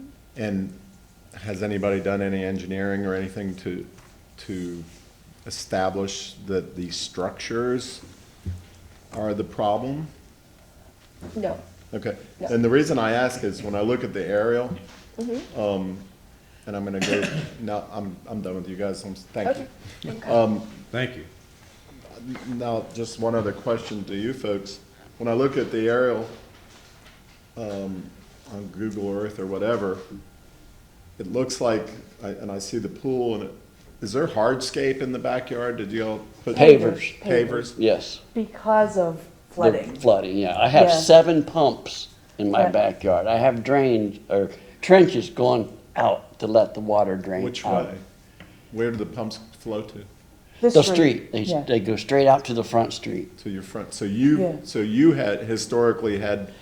Ever flooding since we there. moved there, Yeah. we get flooding. I get 6 inches of water in my garage. All my stuff's on PVC pipes, so they don't get soaked. All because of the rain we get. It's I South can't Tampa. help the rain. Yeah. Well, you're not far from the bay. No, no, we're right behind Jam Platt If you Library. dig 3 foot down, that you hit street. water. Right. As simple as that. In our backyard, our dirt goes up to the fence, up, so water drains away. All these waters, I don't know where their water comes from. Right. It's not. And it, He also took you guys, the extra. let me just Okay, ask one more thing and then you can Yeah. rebut at the end. Mm. Is it your experience that most of your entire block, Yes. it gets water in their yards? Ever since we've everybody. been there for 25 years. Grandma, who's lived there for 40 years, who was going to be 43, the other one, if she's allowed to speak, she can tell you that it's been even longer than we've lived there Yep. because she's lived there for 40 years. Okay. And it's always had All right, that. one last question. Yeah. Do you have gutters on any of these, the 3 buildings that are in the backyard? No. No. Okay. But So we they- do have the pumps and a drain. He dug trenches and then put piping. And then we take the little thing off, and he did it for grandma's too. We take let the it little, drain. Take the little thing off, and then it drains out to the yard. Out to the front Up to street? the street, out to out the to the street, front. the front Everything goes street. to the front, nothing to the back. Yeah, Okay, thank you. yeah. Are there any other If board? grandma wants to testify, I guess we're still open. You want to testify about the flooding? Because it's going to happen on YouTube, Grandma, when we come back. All right, ma'am, you need to come up. Please come It'll up. take her a minute. That's fine. Okay. Let me help you out. You have to speak up front, Grandma. While this lovely lady is coming up, Miss Anthony, if you could. Mr. Chair, if you don't Yeah, mind. no, go ahead. All these accessory structures, all these structures that were built, not the garage, but the other structures, were they all permitted to the best of your knowledge? Tawanda Anthony Land Development, I know they were cited for excessive structures, but the citation did not include work without permits. Thank you. You'll have to state your name and. Well, wait, Miss Anthony, I do have one other question. Okay, sir. The testimony regarding all the impervious pavers, there's no code issue with the square footage or amount of pavers? Tawanda Anthony Land Development, Natural Resources did bring that to my attention, but because they have such a large front yard, they do still meet the They green still space meet, okay, requirement. all right, thank you. Okay, now, please state your name, address, and if you've been sworn. Have I been sworn? Yeah. Okay. My name's Faye Pearson. I'm 4318 South Coolidge Avenue, Tampa, And you have been sworn? and I have been sworn. Okay, go ahead. Okay, all I wanted to say about the water comes from the back street, probably their street, onto my property, and I get lots of flood water, and I have pumps going all the time when it's raining. And the last 5 or 6 years, they had to have it too, but I put some cinder blocks along with the fence line to try to eliminate some of the water on my side. So it's not ours going to theirs, I think it's the other way around. But that's all I know about Okay, flooding. all right. But we do put pumps out and I actually go get truckloads of dirt He to fill does. our yards along Okay. fence line to keep the water from coming so hard, because her porch just floods. totally floods. And she's next to you? Correct. Right next door. They're next door Right. neighbors. Yeah. Left, right, north, south? On the right. On the right, facing your house on the right? She's Correct. facing our house right to the right. Okay, Yes. all right. John, did you have another question? No, that's fine. Okay. I think somebody said she'd been there for 40-plus years. Right. Oh, excuse me, anybody else have a question? Go ahead, Mr. Pastor. I have a question for the two neighbors. It sounds like the primary concern is the water, and we're discussing that at length. Do you have any other concerns with the request other than potential for water on your properties? So I would like to say that I'm concerned that there are so many structures in their backyard, not because I'm against them enjoying their yard per se, but because there is a trend amongst the neighbors of building up, and I'm afraid that, if this variance is made, they'll continue that trend. I understand that they said that they don't plan on making more additions. However, we're just here to bring up our concerns that this will encourage other neighbors to do the same. And I understand that they've taken care to address the issue to some extent, but, this is a community issue. Okay. Okay, anybody else? Any questions? Okay, you have 5 minutes for rebuttal. Well, we still would, I understand their opinion. They have a right to their opinion. And as Grandma said, the flow is actually just from them to us. And then as far as the trend, I don't think that we're trendsetters. I never have been. And the variance can be that we never build anything else because, like I said, we have everything set the way we want. And it kind of just flows and, our animals are happy. Everybody around us has sheds. Everybody. Right. So we're just the same as everybody else. Yeah. We just, And I we understand just that built that's them a not- lot better than everybody else. You still have 4 minutes Yeah. if you I need. think that's about it. Yeah, Okay. we would like to have the variance approved, please. It's been long and hard and something we hope we never have to deal with again and One last question, clarification, Mr. Pastor? Before we go into closed discussion, Mhm. if we get into a discussion about water maintenance on your property, i.e. gutters on the buildings that feed into your pump system or things of that nature, are you open to ideas like that? If gutters would work, that would be great. But we have such downpours here. Yeah. Gutters get full of leaves and just, Sure. they don't work. but if that was a requirement, then. Well, I'm thinking, you said you had pumps that were pushing water out to the front yard. If those- Correct, 7 of them. If you had a gutter that went into an underground pipe that was pumped, you wouldn't have a leaf issue, screen on your gutters, things like that. There are ways it could be done. I'm just saying, if you were conditioned to consider the water impact and being the main issue, would you consider it? And you said you would. The other comment you made about everybody else having sheds, the issue here is the square footage and number of sheds. So sure, you showed that a lot of your neighbors have sheds, but very few have so many. And so the question here is the square feet, the total square footage of those sheds and how many there are and where they're located. So we'll be discussing that. I just wanted to clarify that that's the difference. Okay. Did you want to clarify that question about the size or number or? Well, the location, as far as the number, we explained how through life that happened. And then the other one just being attached to the back was just out of convenience. And then my she shed, it was like, we looked out and it was like, okay, well, we'll just put it right there. And, it's on slab and all that stuff, so, I don't know where else I would put it. Yeah. Maybe you did say, but the wall construction of all of these is block frame, what is it? Is it It's block a frame? stick frame, yeah. It's all stick built, wood roof? Metal roof. No, excuse me, the structure, the It's rafters, wood. It's all Party wood. board. So everything is wood structurally, But you have a slab also, Yes. you've testified. Yes. Okay, those are my questions. That's it. We'll open it for. We talked about hardship. Okay, go ahead. So you're here on a side yard setback and a rear yard setback. Correct. Is there a hardship if you had to move those structures as related to the slab and everything else in this construction? Money. I Well, mean, let's Well, talk they to the builder. to move them, you'd have to just tear them down and start over, because they are very well built. They are, Sir, ma'am, I just want to be very clear, and the board knows this, but I say this for your edification. The financial hardship of moving a structure is not a legal hardship for a variance. So you need to address what physically about the property is unique and why these structures must be in that location. okay. I was referring to the slab that's there.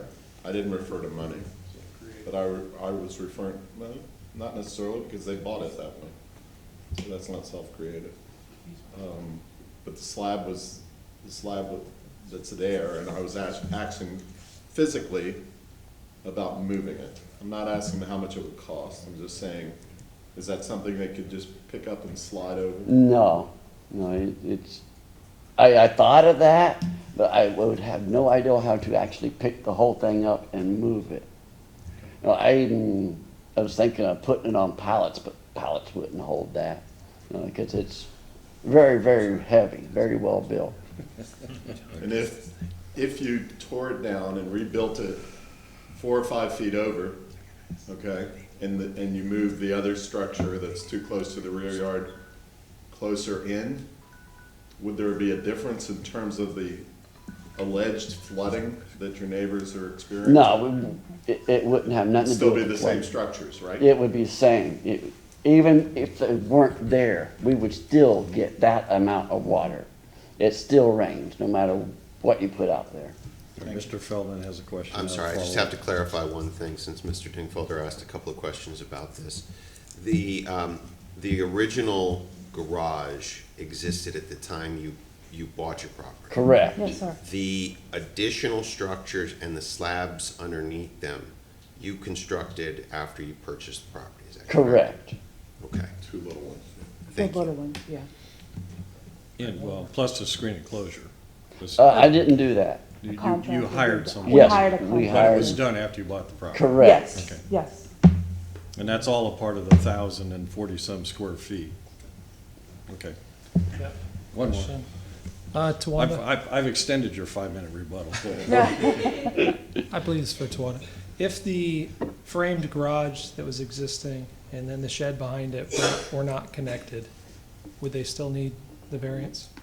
Or would they meet the square footage? Right, Tawanda Anthony Land Development, we would still count the square footage for of both. all the accessory structures? Correct.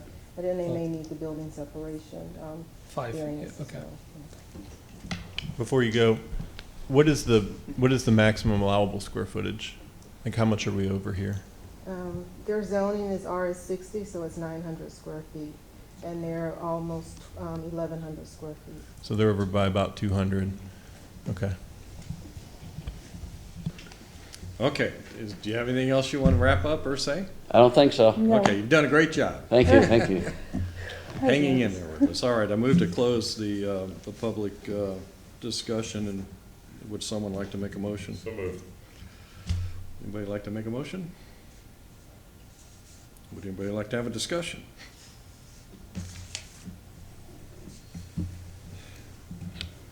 That's a lot of sheds. That's a lot of sheds. I Okay. mean, look, we always talk about this, when people come in to look for a variance on things that have already been built. We understand, as Ms. Moore pointed out, that there are difficulties in modifying, changing, moving things that have been built. But our edict, our directive, is to look at this as if it were a request, and whether it's something that if someone came to us and said, we'd like to build this today or tomorrow, if we get your approval, will you allow us to do that? And we can't really consider what's already been done, what's already existing, other than what existed at the time you acquired your property. So we can look at the existing footprint of the home, we can look at the existing footprint of the garage, but then we have to look at all of these additional accessory structures and ask ourselves whether we would grant approval to build all of them in those locations tomorrow. And I'm having difficulty with that because there's not much, there hasn't been much discussion about why those things needed to be in those locations and why there needed to be so many of them other than we like them. And I want you to have what's great for your property and what's good for you, but there's a challenge because it's a neighborhood and we have to make sure that it's all consistent. So all I can say without, I'm not making a motion, is I'm having a lot of difficulty here with what's out there and where it is. Mr. Baxter? I agree with those sentiments. I think the big question would be, were all these structures permitted? We didn't hear that they were, but if they were, there'd be a good argument that the city approved this and now it's not compliant. But we did not hear that argument. Kind of asked about it, didn't really validate it. So the position that it's not self-created, I still disagree that it is, because the existing garage certainly was existing, but it was compliant and would be compliant today. It's the square footage of the extra 200 feet that makes it not compliant, and that is self-created, as we heard. So if the totality of these square footages were 200 approximately square feet less, we wouldn't have an issue, but we do. So there are two issues, I think. The water containment seems to be a big one, and then the number and location and size of buildings is the primary issue. Anybody else? All right, just doing, oh, you want to say something, John? Go ahead. I was going to. I'd like to hear what you have to say, but Okay, I do want to all say right. something. Well, based on the testimony of how things happened over time, and it almost sounded very genuinely, we weren't trying to break any rules or anything. I think the board got that. Just doing the math, because I keep coming back to staff's testimony that they have 1,046 square feet, and reading their site plan, which I'm not 100% exact, but I've got about 600 square feet on the existing garage, 120 feet on the she shed, 204 on the he shed, and 152 on the screen porch. If you took the 152 off, the screen porch off, they would be at or below the 900 square feet. Okay? But I don't want to suggest that it come down just to do that to make us then approve everything else, because it's actually compliant, it appears, with the 20-foot rear yard setback. The problem is because of the attachment, I think you said this already, the attachment of the he shed. So it's not that you couldn't get some combination here to make you happy, it's just how it evolved. That's the problem. That's your stated hardship, I think, that as it was evolving, you didn't think you were creating any issues or problems. No. You can't say anything. You got to listen. Oh. This is our turn. Sorry. You can nod. You can do this. And you've heard us say on other cases that if you came in with a clean slate, you hadn't done anything yet, and you wanted to build this, we would say, oh, stop. Right. Don't do it this way, do it this way, and everything would have been fine. And unfortunately, that leads us down the path of money is not a hardship. Just because you did do it, it doesn't mean that we can feel sorry for you and say, okay, fine, we're not going to make you tear one down or move one. I'm just trying to figure out if there is a compromise here. And,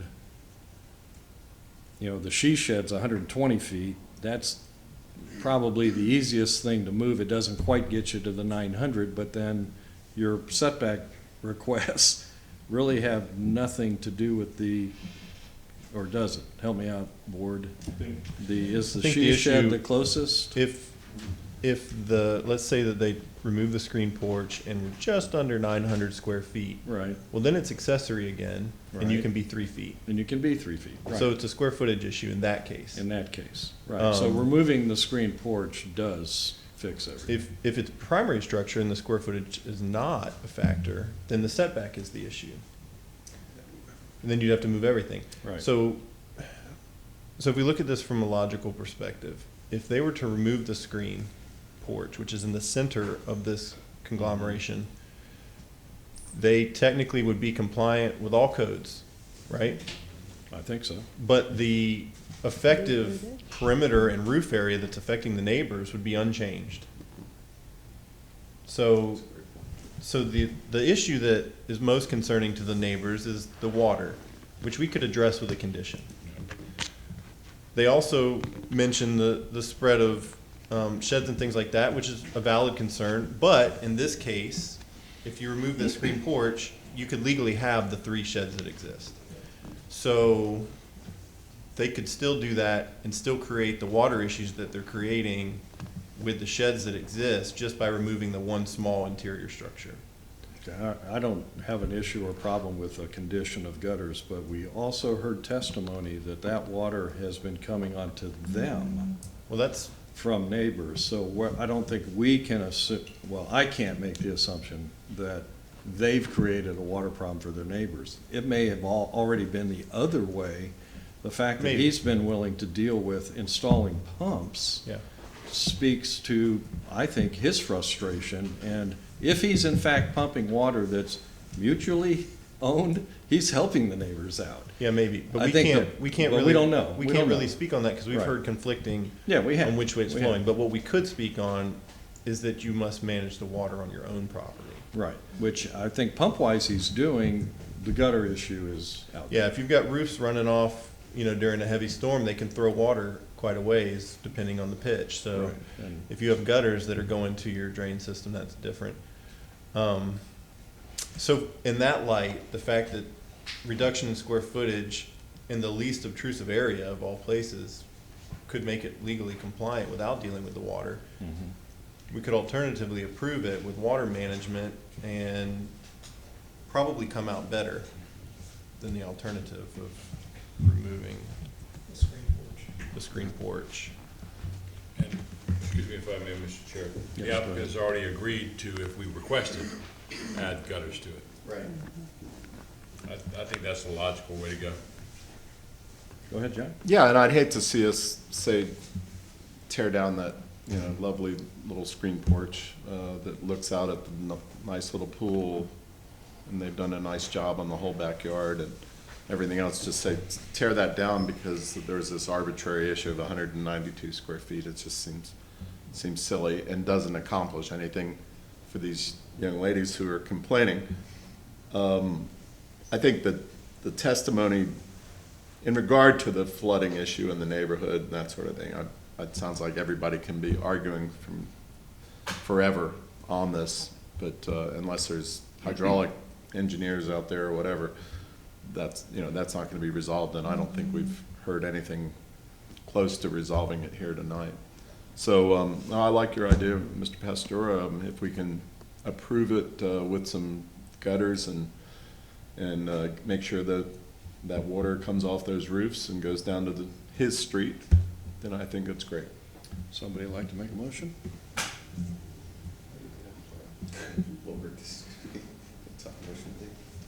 Seems like the lawyer should do it.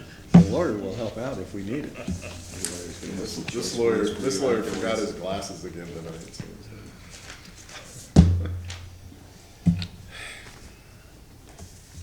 What number motion is this for me tonight? 1 or 2. It's like 4 or 5. All right, look. This is number 4. I think Mr. Pastor made a great point. And I think that the solution that's being proposed is one that can make everyone moderately satisfied. So I will move that variance request for case VRB 19-42 for property located at 4316 South Coolidge Avenue, as depicted on the site plan presented at the public hearing, for the reduction of the rear yard from 20 feet to 4.3 and the side yard from 7 feet to 5.2, with an encroachment for eaves and gutters, be approved with the following conditions: that the owners install gutters to appropriately manage the water and prevent it from flowing off of their roofs on their accessory structures to neighboring properties, and that it move the water off of their property and out to the street. What? Yeah, I did, and again, that this request is tied to the site plan. That variance as condition be granted based upon the applicant presenting competent and substantial evidence in the record and at this public hearing of an unnecessary hardship or practical difficulty when considering the 5 hardship criteria set forth in section 27-80 of the City Code. Specifically, that the evolution of this site plan and the property makes the placement and location of these accessory structures logical and appropriate, and that the removal of approximately 150 square feet of the screen porch would not serve any practical purpose. Second. All right, we have a motion by Mr. Feldman, a second by Mr. Citro. Is there any other discussion? All right, all in favor? Say aye. Aye. Opposed? Nay. You've been approved, 5-1. Thank you. Y'all have a good Can I evening. ask a procedural question? We do, Gotta ask her. okay, ma'am, we do the gutters and then send you pictures? Is that how that works? You will work with them. Okay. You will work with land development to go through all the additional permitting and everything else that's required, okay? Thanks. Thank you. All right, last but not least, VRB 19-46.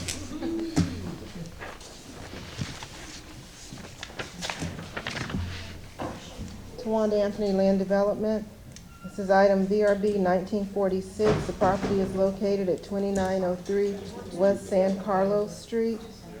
The applicant is seeking to reduce the rear yard setback from 20 feet to 7.3 feet to construct a covered patio.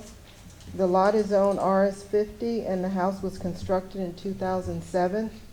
The applicant purchased the property in 2018.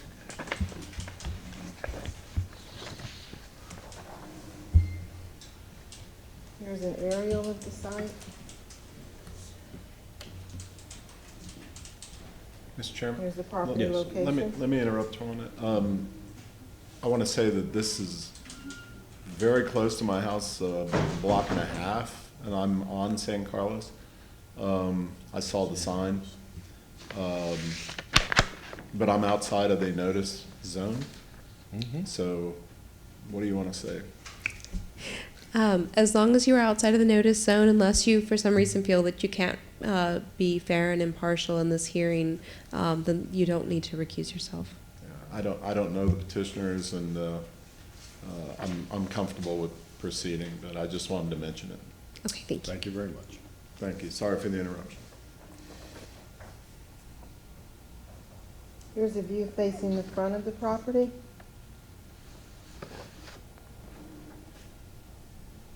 Here's a view facing the west, and you can see Palmacia Park. And here's a view facing east.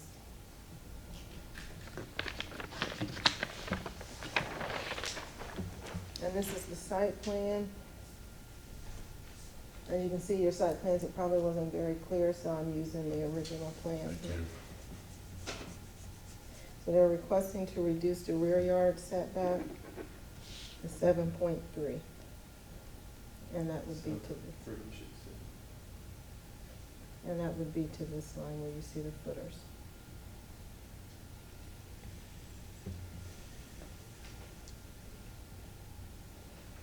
Any questions for staff? Is there a neighbor to the east? Was that the one-story home? Because on the aerial, it's solid tree canopy. Yeah, it's the one story. Is that the one, that's under the tree canopy? That's not gonna last.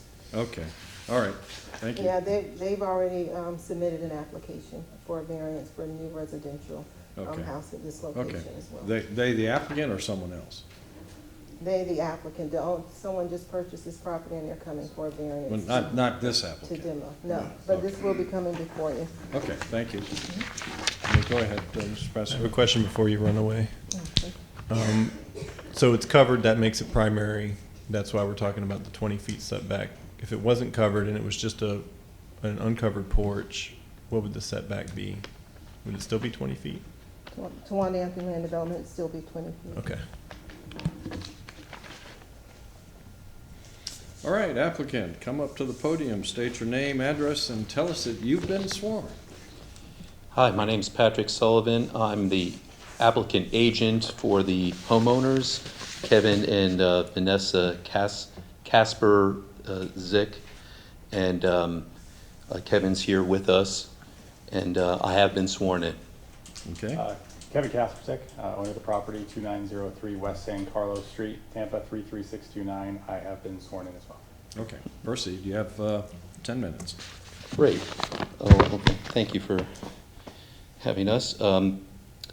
We believe this is, meeting the criteria for the 5 points of hardship.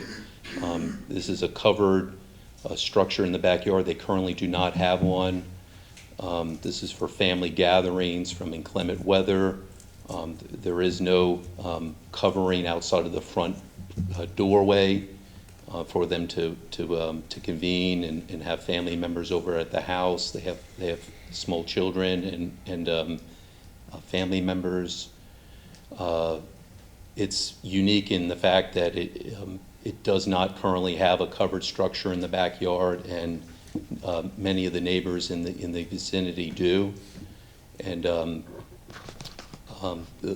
the homeowner definitely purchased this in 2018. This was an existing construction from 2007. From there, I'll turn back my time unless you have anything further to add.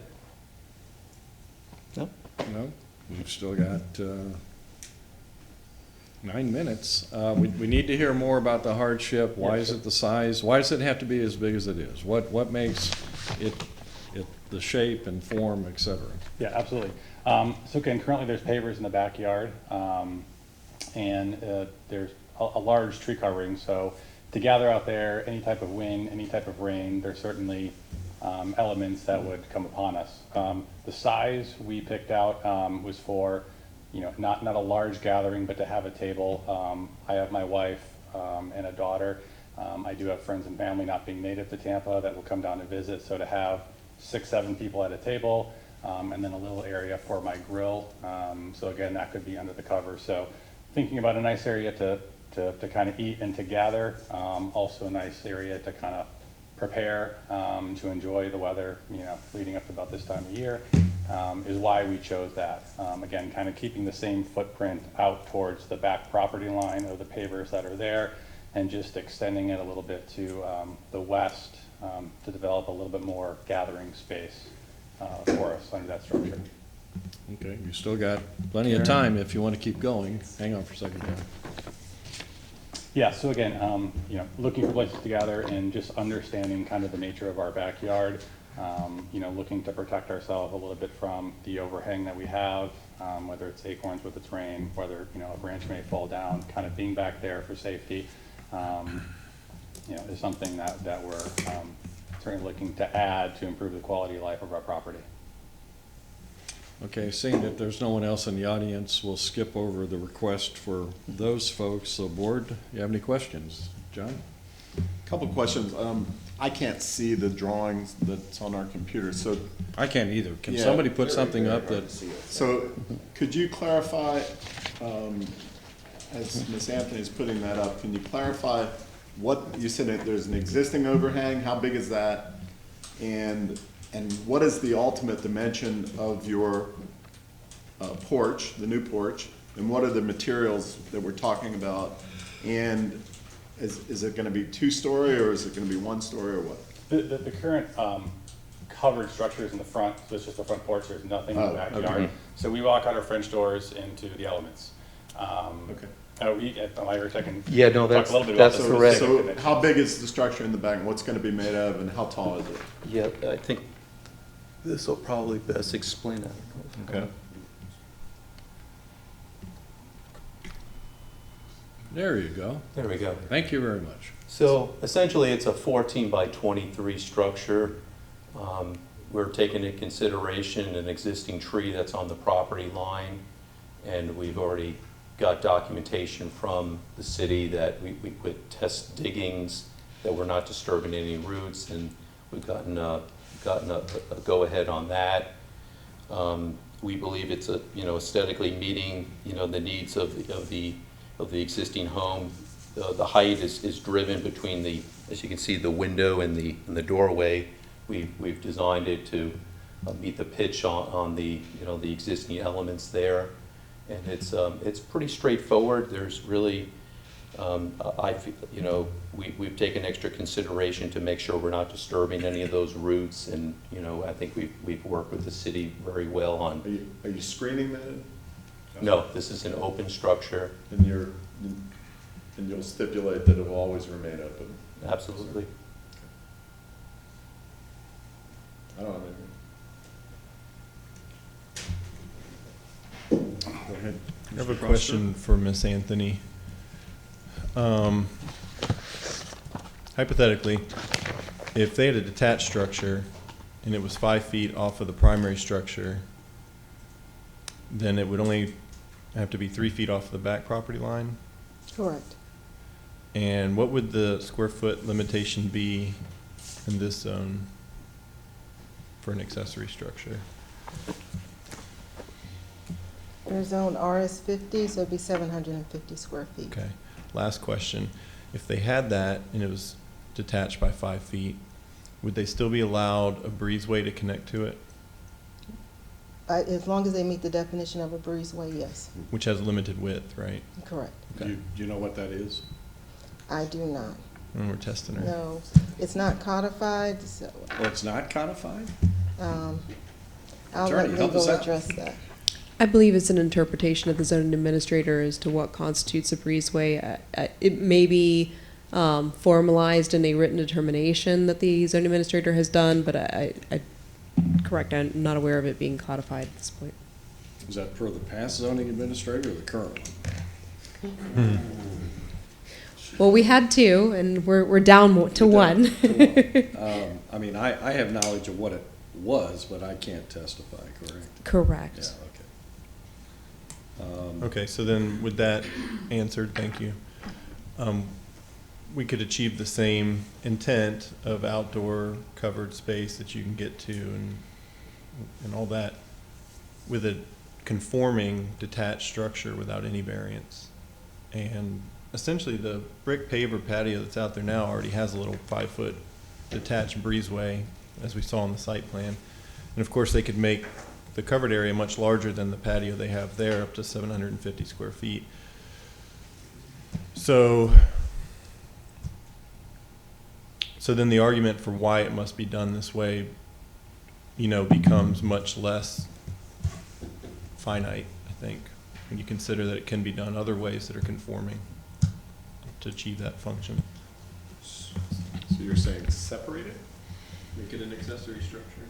Well, but then you have to go out in the rain, not if you have a breezeway. So, well, let me ask a question about the potential breezeway. The back patio doors, it's a double door. Do you know how wide the double door is? 6'4" approximately, I would imagine. Okay, so it might be reasonable that the city would allow a breezeway to cover the width of the doors. Sure. So maybe for the board, it might be practical to think about it that way. Maybe not, but I think they probably would allow something like that, I would hope. Seems reasonable. But there is a tree. Yeah. Yes, there is a tree. Give us a little, I mean, natural resources in here, so it's not a grand. So, What kind of tree is it? Species, do you know? Is it an oak? Is it a live oak, laurel oak? How big is it, diameter-wise, at breast height? Do you know any of that stuff? I believe it was live oak. We had a gentleman, I believe from Natural Resources, come out to do a tree consultation. Okay. He was not able to do a specific measurement because we have the fence kind of abutting the tree on either side. He said it wasn't a. So a it's a valid shared, it's a shared tree with the neighbor in the back? I believe so. Okay. So there's a fence that runs into it. I mean, some of the tree may go into our neighbor's property Only line. one little part's gotta be Yeah. on the other neighbor to make it shared. Yeah. So I think in one of my, so I believe it's a live oak. He did say we're permission above 8 feet to trim some of the dead wood off, so I think that'll help. I guess one of our concerns is about the depth and kind of putting it back to the 7 feet was, you know, I appreciate, you know, being able to look for alternative ways, but just making sure that kind of the depth in the backyard, not wanting to intrude too much on that tree. If the depth could be, I don't know the term, appropriate to make sure we could, you know, have the type of, you know, gathering or be able to facilitate the same type of enjoyment, I guess, if not being 5 feet away from the house, you know, kind of getting that 5 feet back and not compressing it depth-wise. After John, I have Okay, John, go ahead. If I hear what Mr. Pester is suggesting, moving this structure further out into their yard and then connecting it with the breezeway, is that what you're? I'm saying create the 5-foot gap so that this is not an issue. Right. So you can move it, or you can make it narrower, or you can wrap it around the tree, or you can make it an L shape, or you can make it the tree vertical over to the left. Is the tree on your backyard or your neighbors or your side yard neighbor? Backyard. Backyard neighbor, okay. The tree, yeah, the tree in question. And I heard earlier some mention about children. You don't want them playing in the front yard. You don't have much front yard. You have a double driveway. So they're playing in the backyard. Correct. So if you slide this back further, you're gonna take up any yard that you have that they're assumedly playing in. Yeah, we have I don't know the exact measurements, but approximately, I don't know if it says on here, maybe a 6.5 foot walkway essentially on either side. But that would be the only other yard. But then you're gonna have a little space behind this new porch that's gonna be still grassy open space for the kids. As currently designed, correct. As currently designed. Or proposed. But if you slid this back, you're really not gonna be left with much. Correct. And not, on top of that, encroaching on the tree, which is, you know, could compromise it. Problematic. Mhm. My point is you could put a roof over the brick pavers that are there right now. Yes. Exactly as they exist without any variance. So that's what I'm saying, John. It could be done, and it could be made much wider. Is that true? Than is the existing brick pavers, and be 10 feet deep, or even it looks like, if you go by this plan, that they're proposing 11 feet deep or whatever. By the way, did you get comments from the neighbors? We talked generally to our side of San Carlos, and you did a notice. Correct, I did the notice. I specifically talked to the 4 adjoining, so Dorit, who's in the vacant house, which you had mentioned might be in the next variance meeting. The neighbors that are looking at our house to the left, they were supportive, as well as Kitty Corner. I spoke with both of those. The house behind already actually has a covered patio, as we're proposing as well. Unfortunately, there's renters there. I guess the owner's a little hard to get in touch with. I'm assuming the letter had found a way to him. I was not able to speak with him, but the 4 corners were very supportive of our plans. Mr. Feldman? What is on your site plan there, that black dot with the circle around it? Yeah, you know, I was pointing looking at the at, tree? I believe that's a graphic mistake by the survey. The tree is accurately here. I think that might have been an original approximation by the surveyor. It's not a well? It's You're not a well. not There's digging a nothing, well or there's something? nothing there. It's not a cell phone tower? I think it might be a leader line or something graphically, and, you know, that is not actually, it's not representing anything. Right, okay. Thank you. It's not physical. Thank you. Mr. Chair, if I may. Yes, go ahead, Mrs. Silver. We are always looking for ways to help applicants with the least path of least resistance. But you're here on your variance request, and if you don't want to change it, that's up to you. However, me personally, I want to hear more of hardship if you want to keep it the way you want to. And I understand that you want to have family outings, you want to have a nice covered place, but just give me just a little bit more variance on this. Give me a little bit more hardship on this variance. As it relates to what we have proposed? Yes, sir. Because for what Mr. Pastor, I think that's the path of least resistance. Sure, certainly. But I want to hear what you have to say. Yeah, so I appreciate, the recommendation, and, certainly we're looking to make the kind of backyard come alive. And again, the hardship as this, we were looking to kind of maximize what we thought was within reason, obviously coming here today with the variance, but kind of maximize the ability to kind of use as much of our backyard as we can. Again, respecting other thoughts, but to have something that we could all congregate, underneath. We kind of mapped out the size, we stepped it out, we kind of visualized everything that we could get to kind of do that with what we're looking for. Is something that led us to this proposal right here. Again, I appreciate other options, and certainly we're looking to have something in our backyard, so we would be, grateful to have that. But I think this would satisfy maximizing the space we have in our backyard, understanding, some of the lots in South Tampa are a little compressed. Understanding you want to get out of the sun and have a little shade, so you'll be nice and cool, but this is going to remain unenclosed, so there's not going to be any screen or anything else to keep the other elements out, such as bugs or what else? For a little more detail, we are going to look for some mosquito repellent options on the outside, whether that's little tiki torches. We're also going to have 2 fans.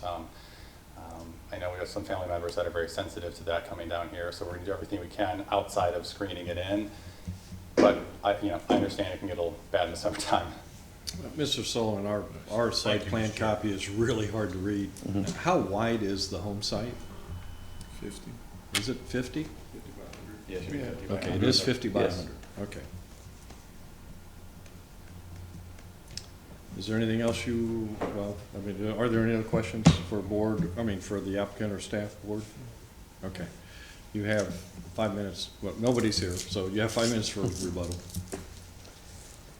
Well, I'd like to, ask for your consideration on this project. I think it's a feasible project. Yeah, there's many solutions to solve things, but I think this really is sensitive to the adjacent neighbors. It's sensitive to the natural resources of the tree.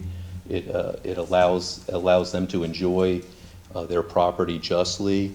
And I don't think it does anything, it provides no harm or ill will to anyone on the adjacent spaces. So I'd ask you to consider that upon voting. Thank you very much.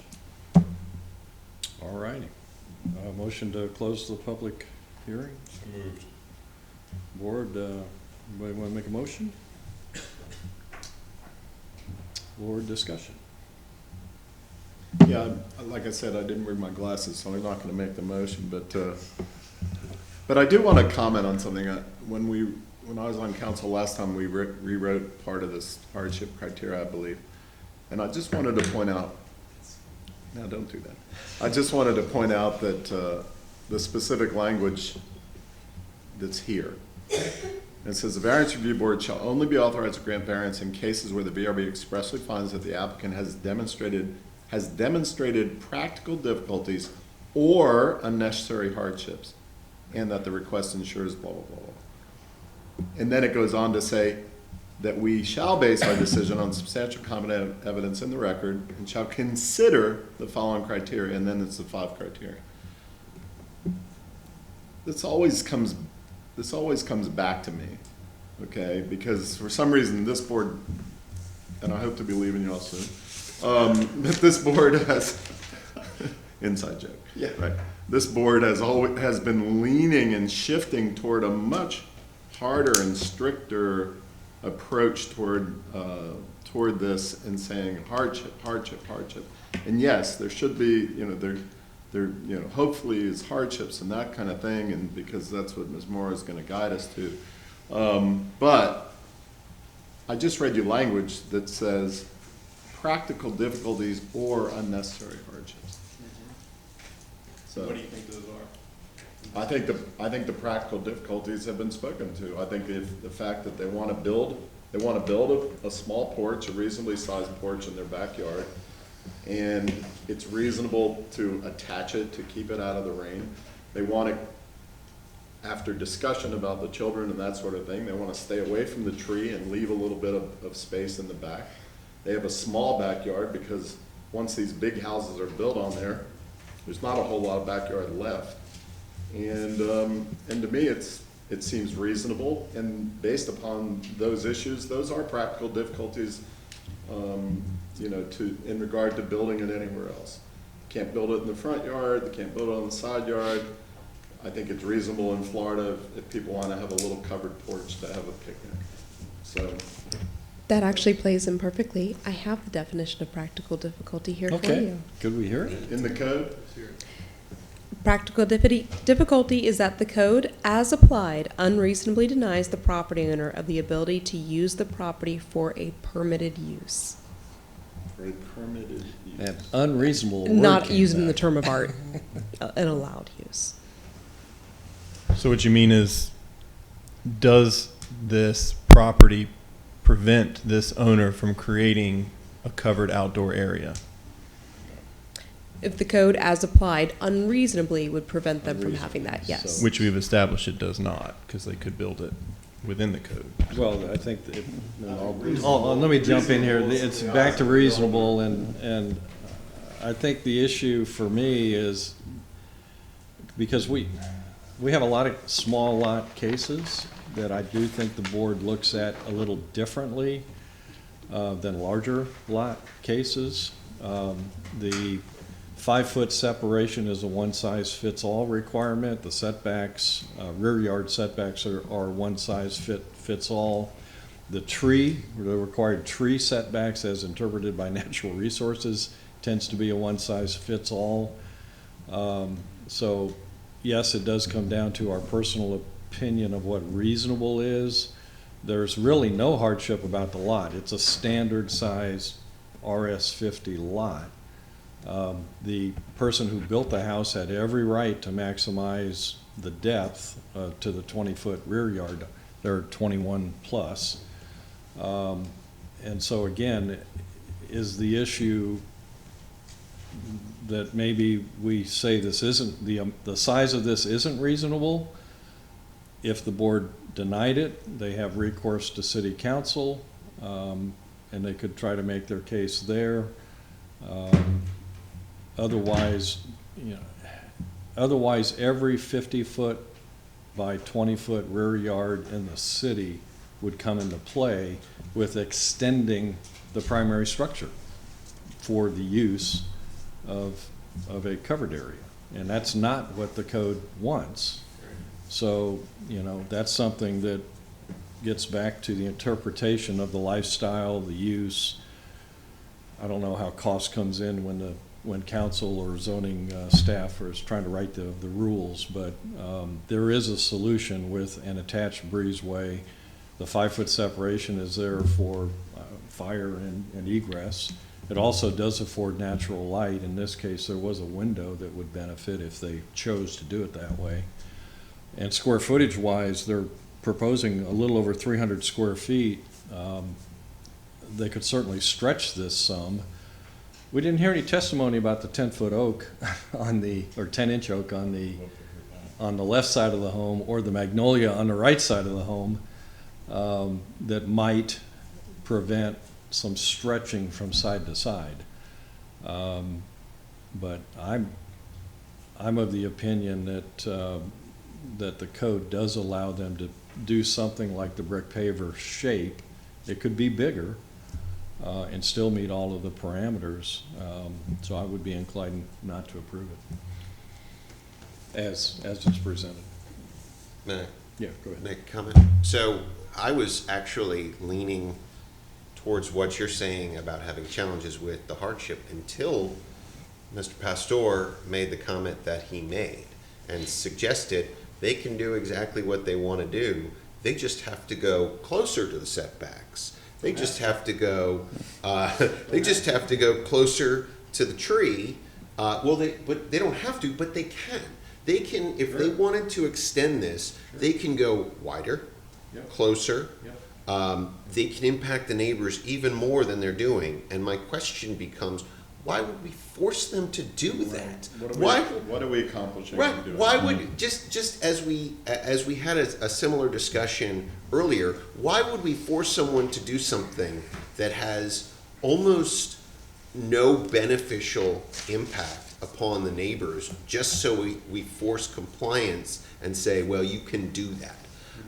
So I was leaning towards saying I don't see any hardship here, and then you made your comment and you convinced me that we should allow it exactly as it is.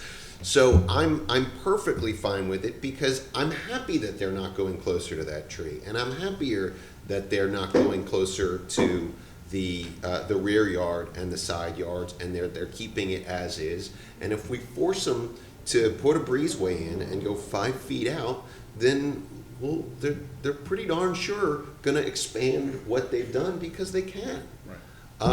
So I'm perfectly happy with this application as it is, with the concept that they could do exactly what they're doing if they just shifted it out. So why force them to do it? Mr. Feldman, you said it so much better than I did. But the one thing I want to add to that is, I think we're here to protect the neighborhoods, not to protect the code.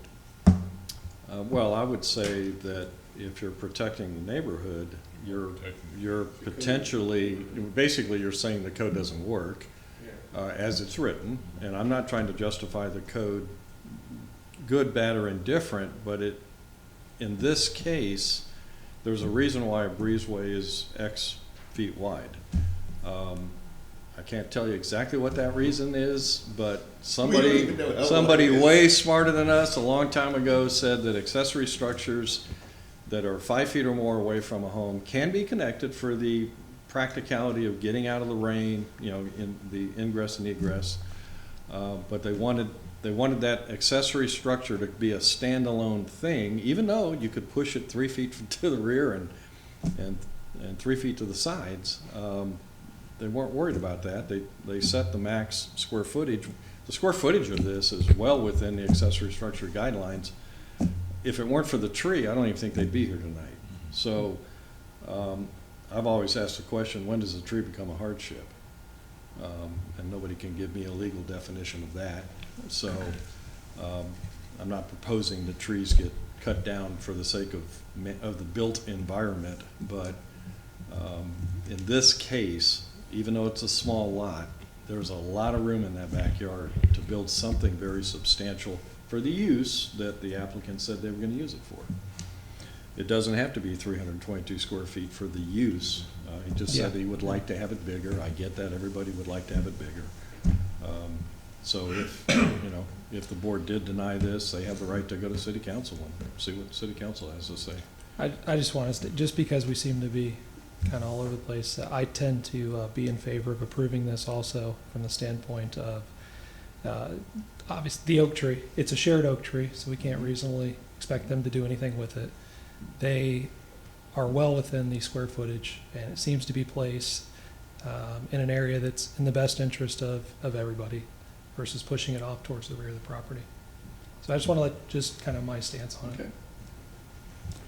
Joe? Thank you, Mr. Chair. We do have another option. I can't tell the applicants how this board is going to go, but we do have another option to open a public hearing and give them the option of continuing the case. So maybe they might want to either redesign or rethink their hardships, or wait until that there is the seventh person here. But we don't. if we deny it tonight, Mhm. okay, let's say hypothetically they don't have the votes. All they need to do is do exactly what Mr. Pastor and Mr. Brown suggested, and that's put a breezeway in and go bigger and go closer and do whatever they want to do as long as they put a 5-foot separation. So why would we go to a continuance? Because maybe they don't want to do that. Right. So maybe they got the votes. I'd like to. Maybe they Well, do. yeah, So- we don't. I'd like to clarify. I'd like somebody to make a motion, find out where we are, because keep in mind that we're 6 folks. If it's a 3-3 tie, they're still out there. I would like to clarify my intent that Brett's trying to decipher. I don't want them to do that. What I'm saying is I don't want to encroach 13 feet further towards this tree. We always hear the tree as a reason to move away from the tree and push a property in a certain direction and say the reason we need to reduce the front yard is because we're moving away from the tree in the back. What I'm hearing tonight is, well, let's get on close to that tree, but not too close. So what I'm saying, my position is, I don't want to approve 13-foot encroachment into the rear yard at all. But I offered them an option that is available to them. I don't prefer that option either. But I still have no intention of approving an average 50 by 100 lot that's going 7 feet from the back and real close to the front, if you look at the driveway, to build 7.3 feet or less from this tree that we're saying is okay because they could get closer. I'm giving them the you can get closer because they have that right. But I still have no intention of proving that I say, yeah, you can get 7 feet from this tree that we're allegedly trying to protect by doing this. I don't think that's right. The setback's 20 feet for a reason. And accessory structures are different because they're smaller and maybe they have less burden or maybe they have less structure and the fire separation, all those things. So that's the code and they have that right. But that's not my preference.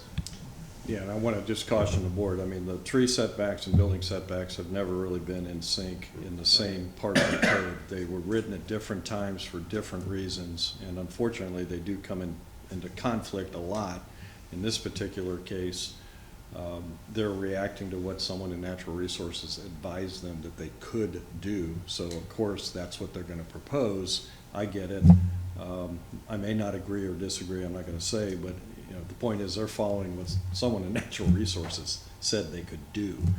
And so my assumption as a board member voting would be, well, if it were a 5-foot separated breezeway accessory building, natural resources is still going to weigh in and say, don't get closer than that 7 feet.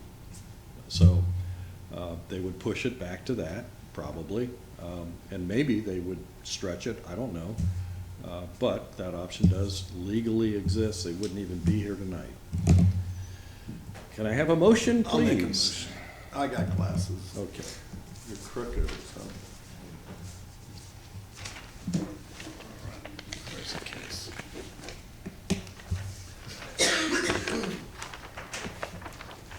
Okay, I'll move that the variance request for case VRB 19-46, located at 2903 West San Carlos Street, as depicted on the site plan presented at the public hearing, for a variance to reduce the rear yard setback from 20 feet to 7.3 feet pursuant to section 27-156. Purpose to construct a covered patio.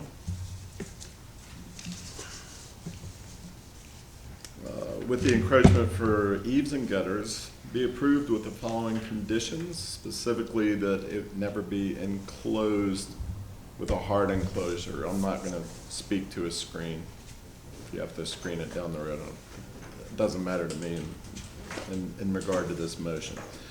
That said variance as condition be granted based upon the applicant presenting competent substantial evidence in the record at the public hearing of an unnecessary hardship or practical difficulty when considering the 5 hardship criteria set forth in section 27-80 of the city code.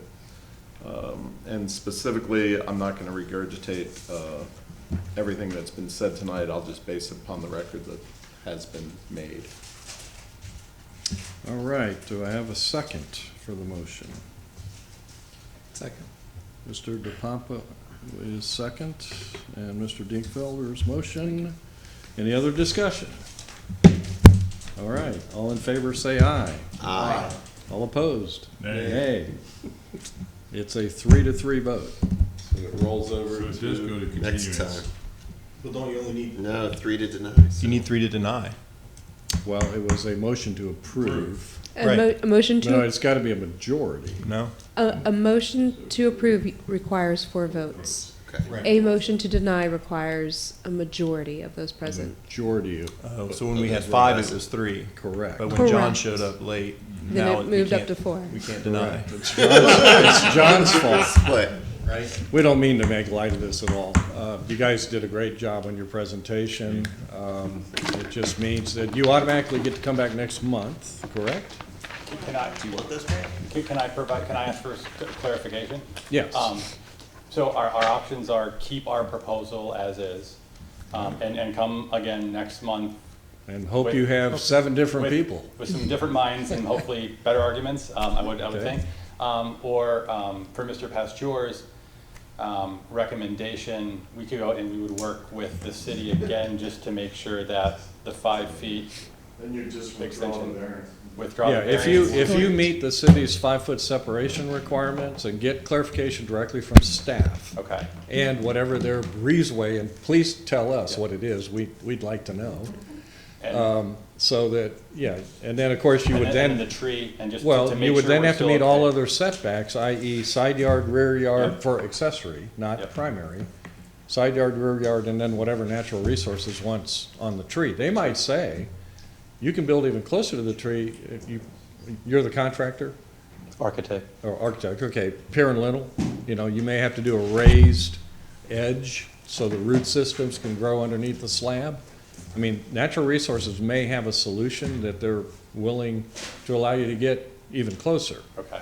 Okay, we don't know, that's not up to us, that's up to We're some of the essentially- natural resources, okay? We're approved to what we, from natural resources to the extension we had now. and Well, then- there was some approval in Yeah, your and then- tree review, I'm not sure 100% what that said, but point is that you based your proposal on what you were told. Correct, and if we wanted to make up that 5 feet in the back, again, that would be going back and just ensuring that we're okay. There might be a system of things, a collection of variables that makes everybody happy, and you don't have to come back and see us. Okay, thank you all for your time. I just want to let you guys know, we haven't had 7 people here in many months. No, it's true. And there's a pretty good chance. Just so you know. Okay. Yeah. You might get 5 next time. Your lipstick, God's ears, brother. Yeah. Well, but then again, we can always count on John to fill in. Not next one. Well, you're awfully certain of this. Yeah, if you showed up, you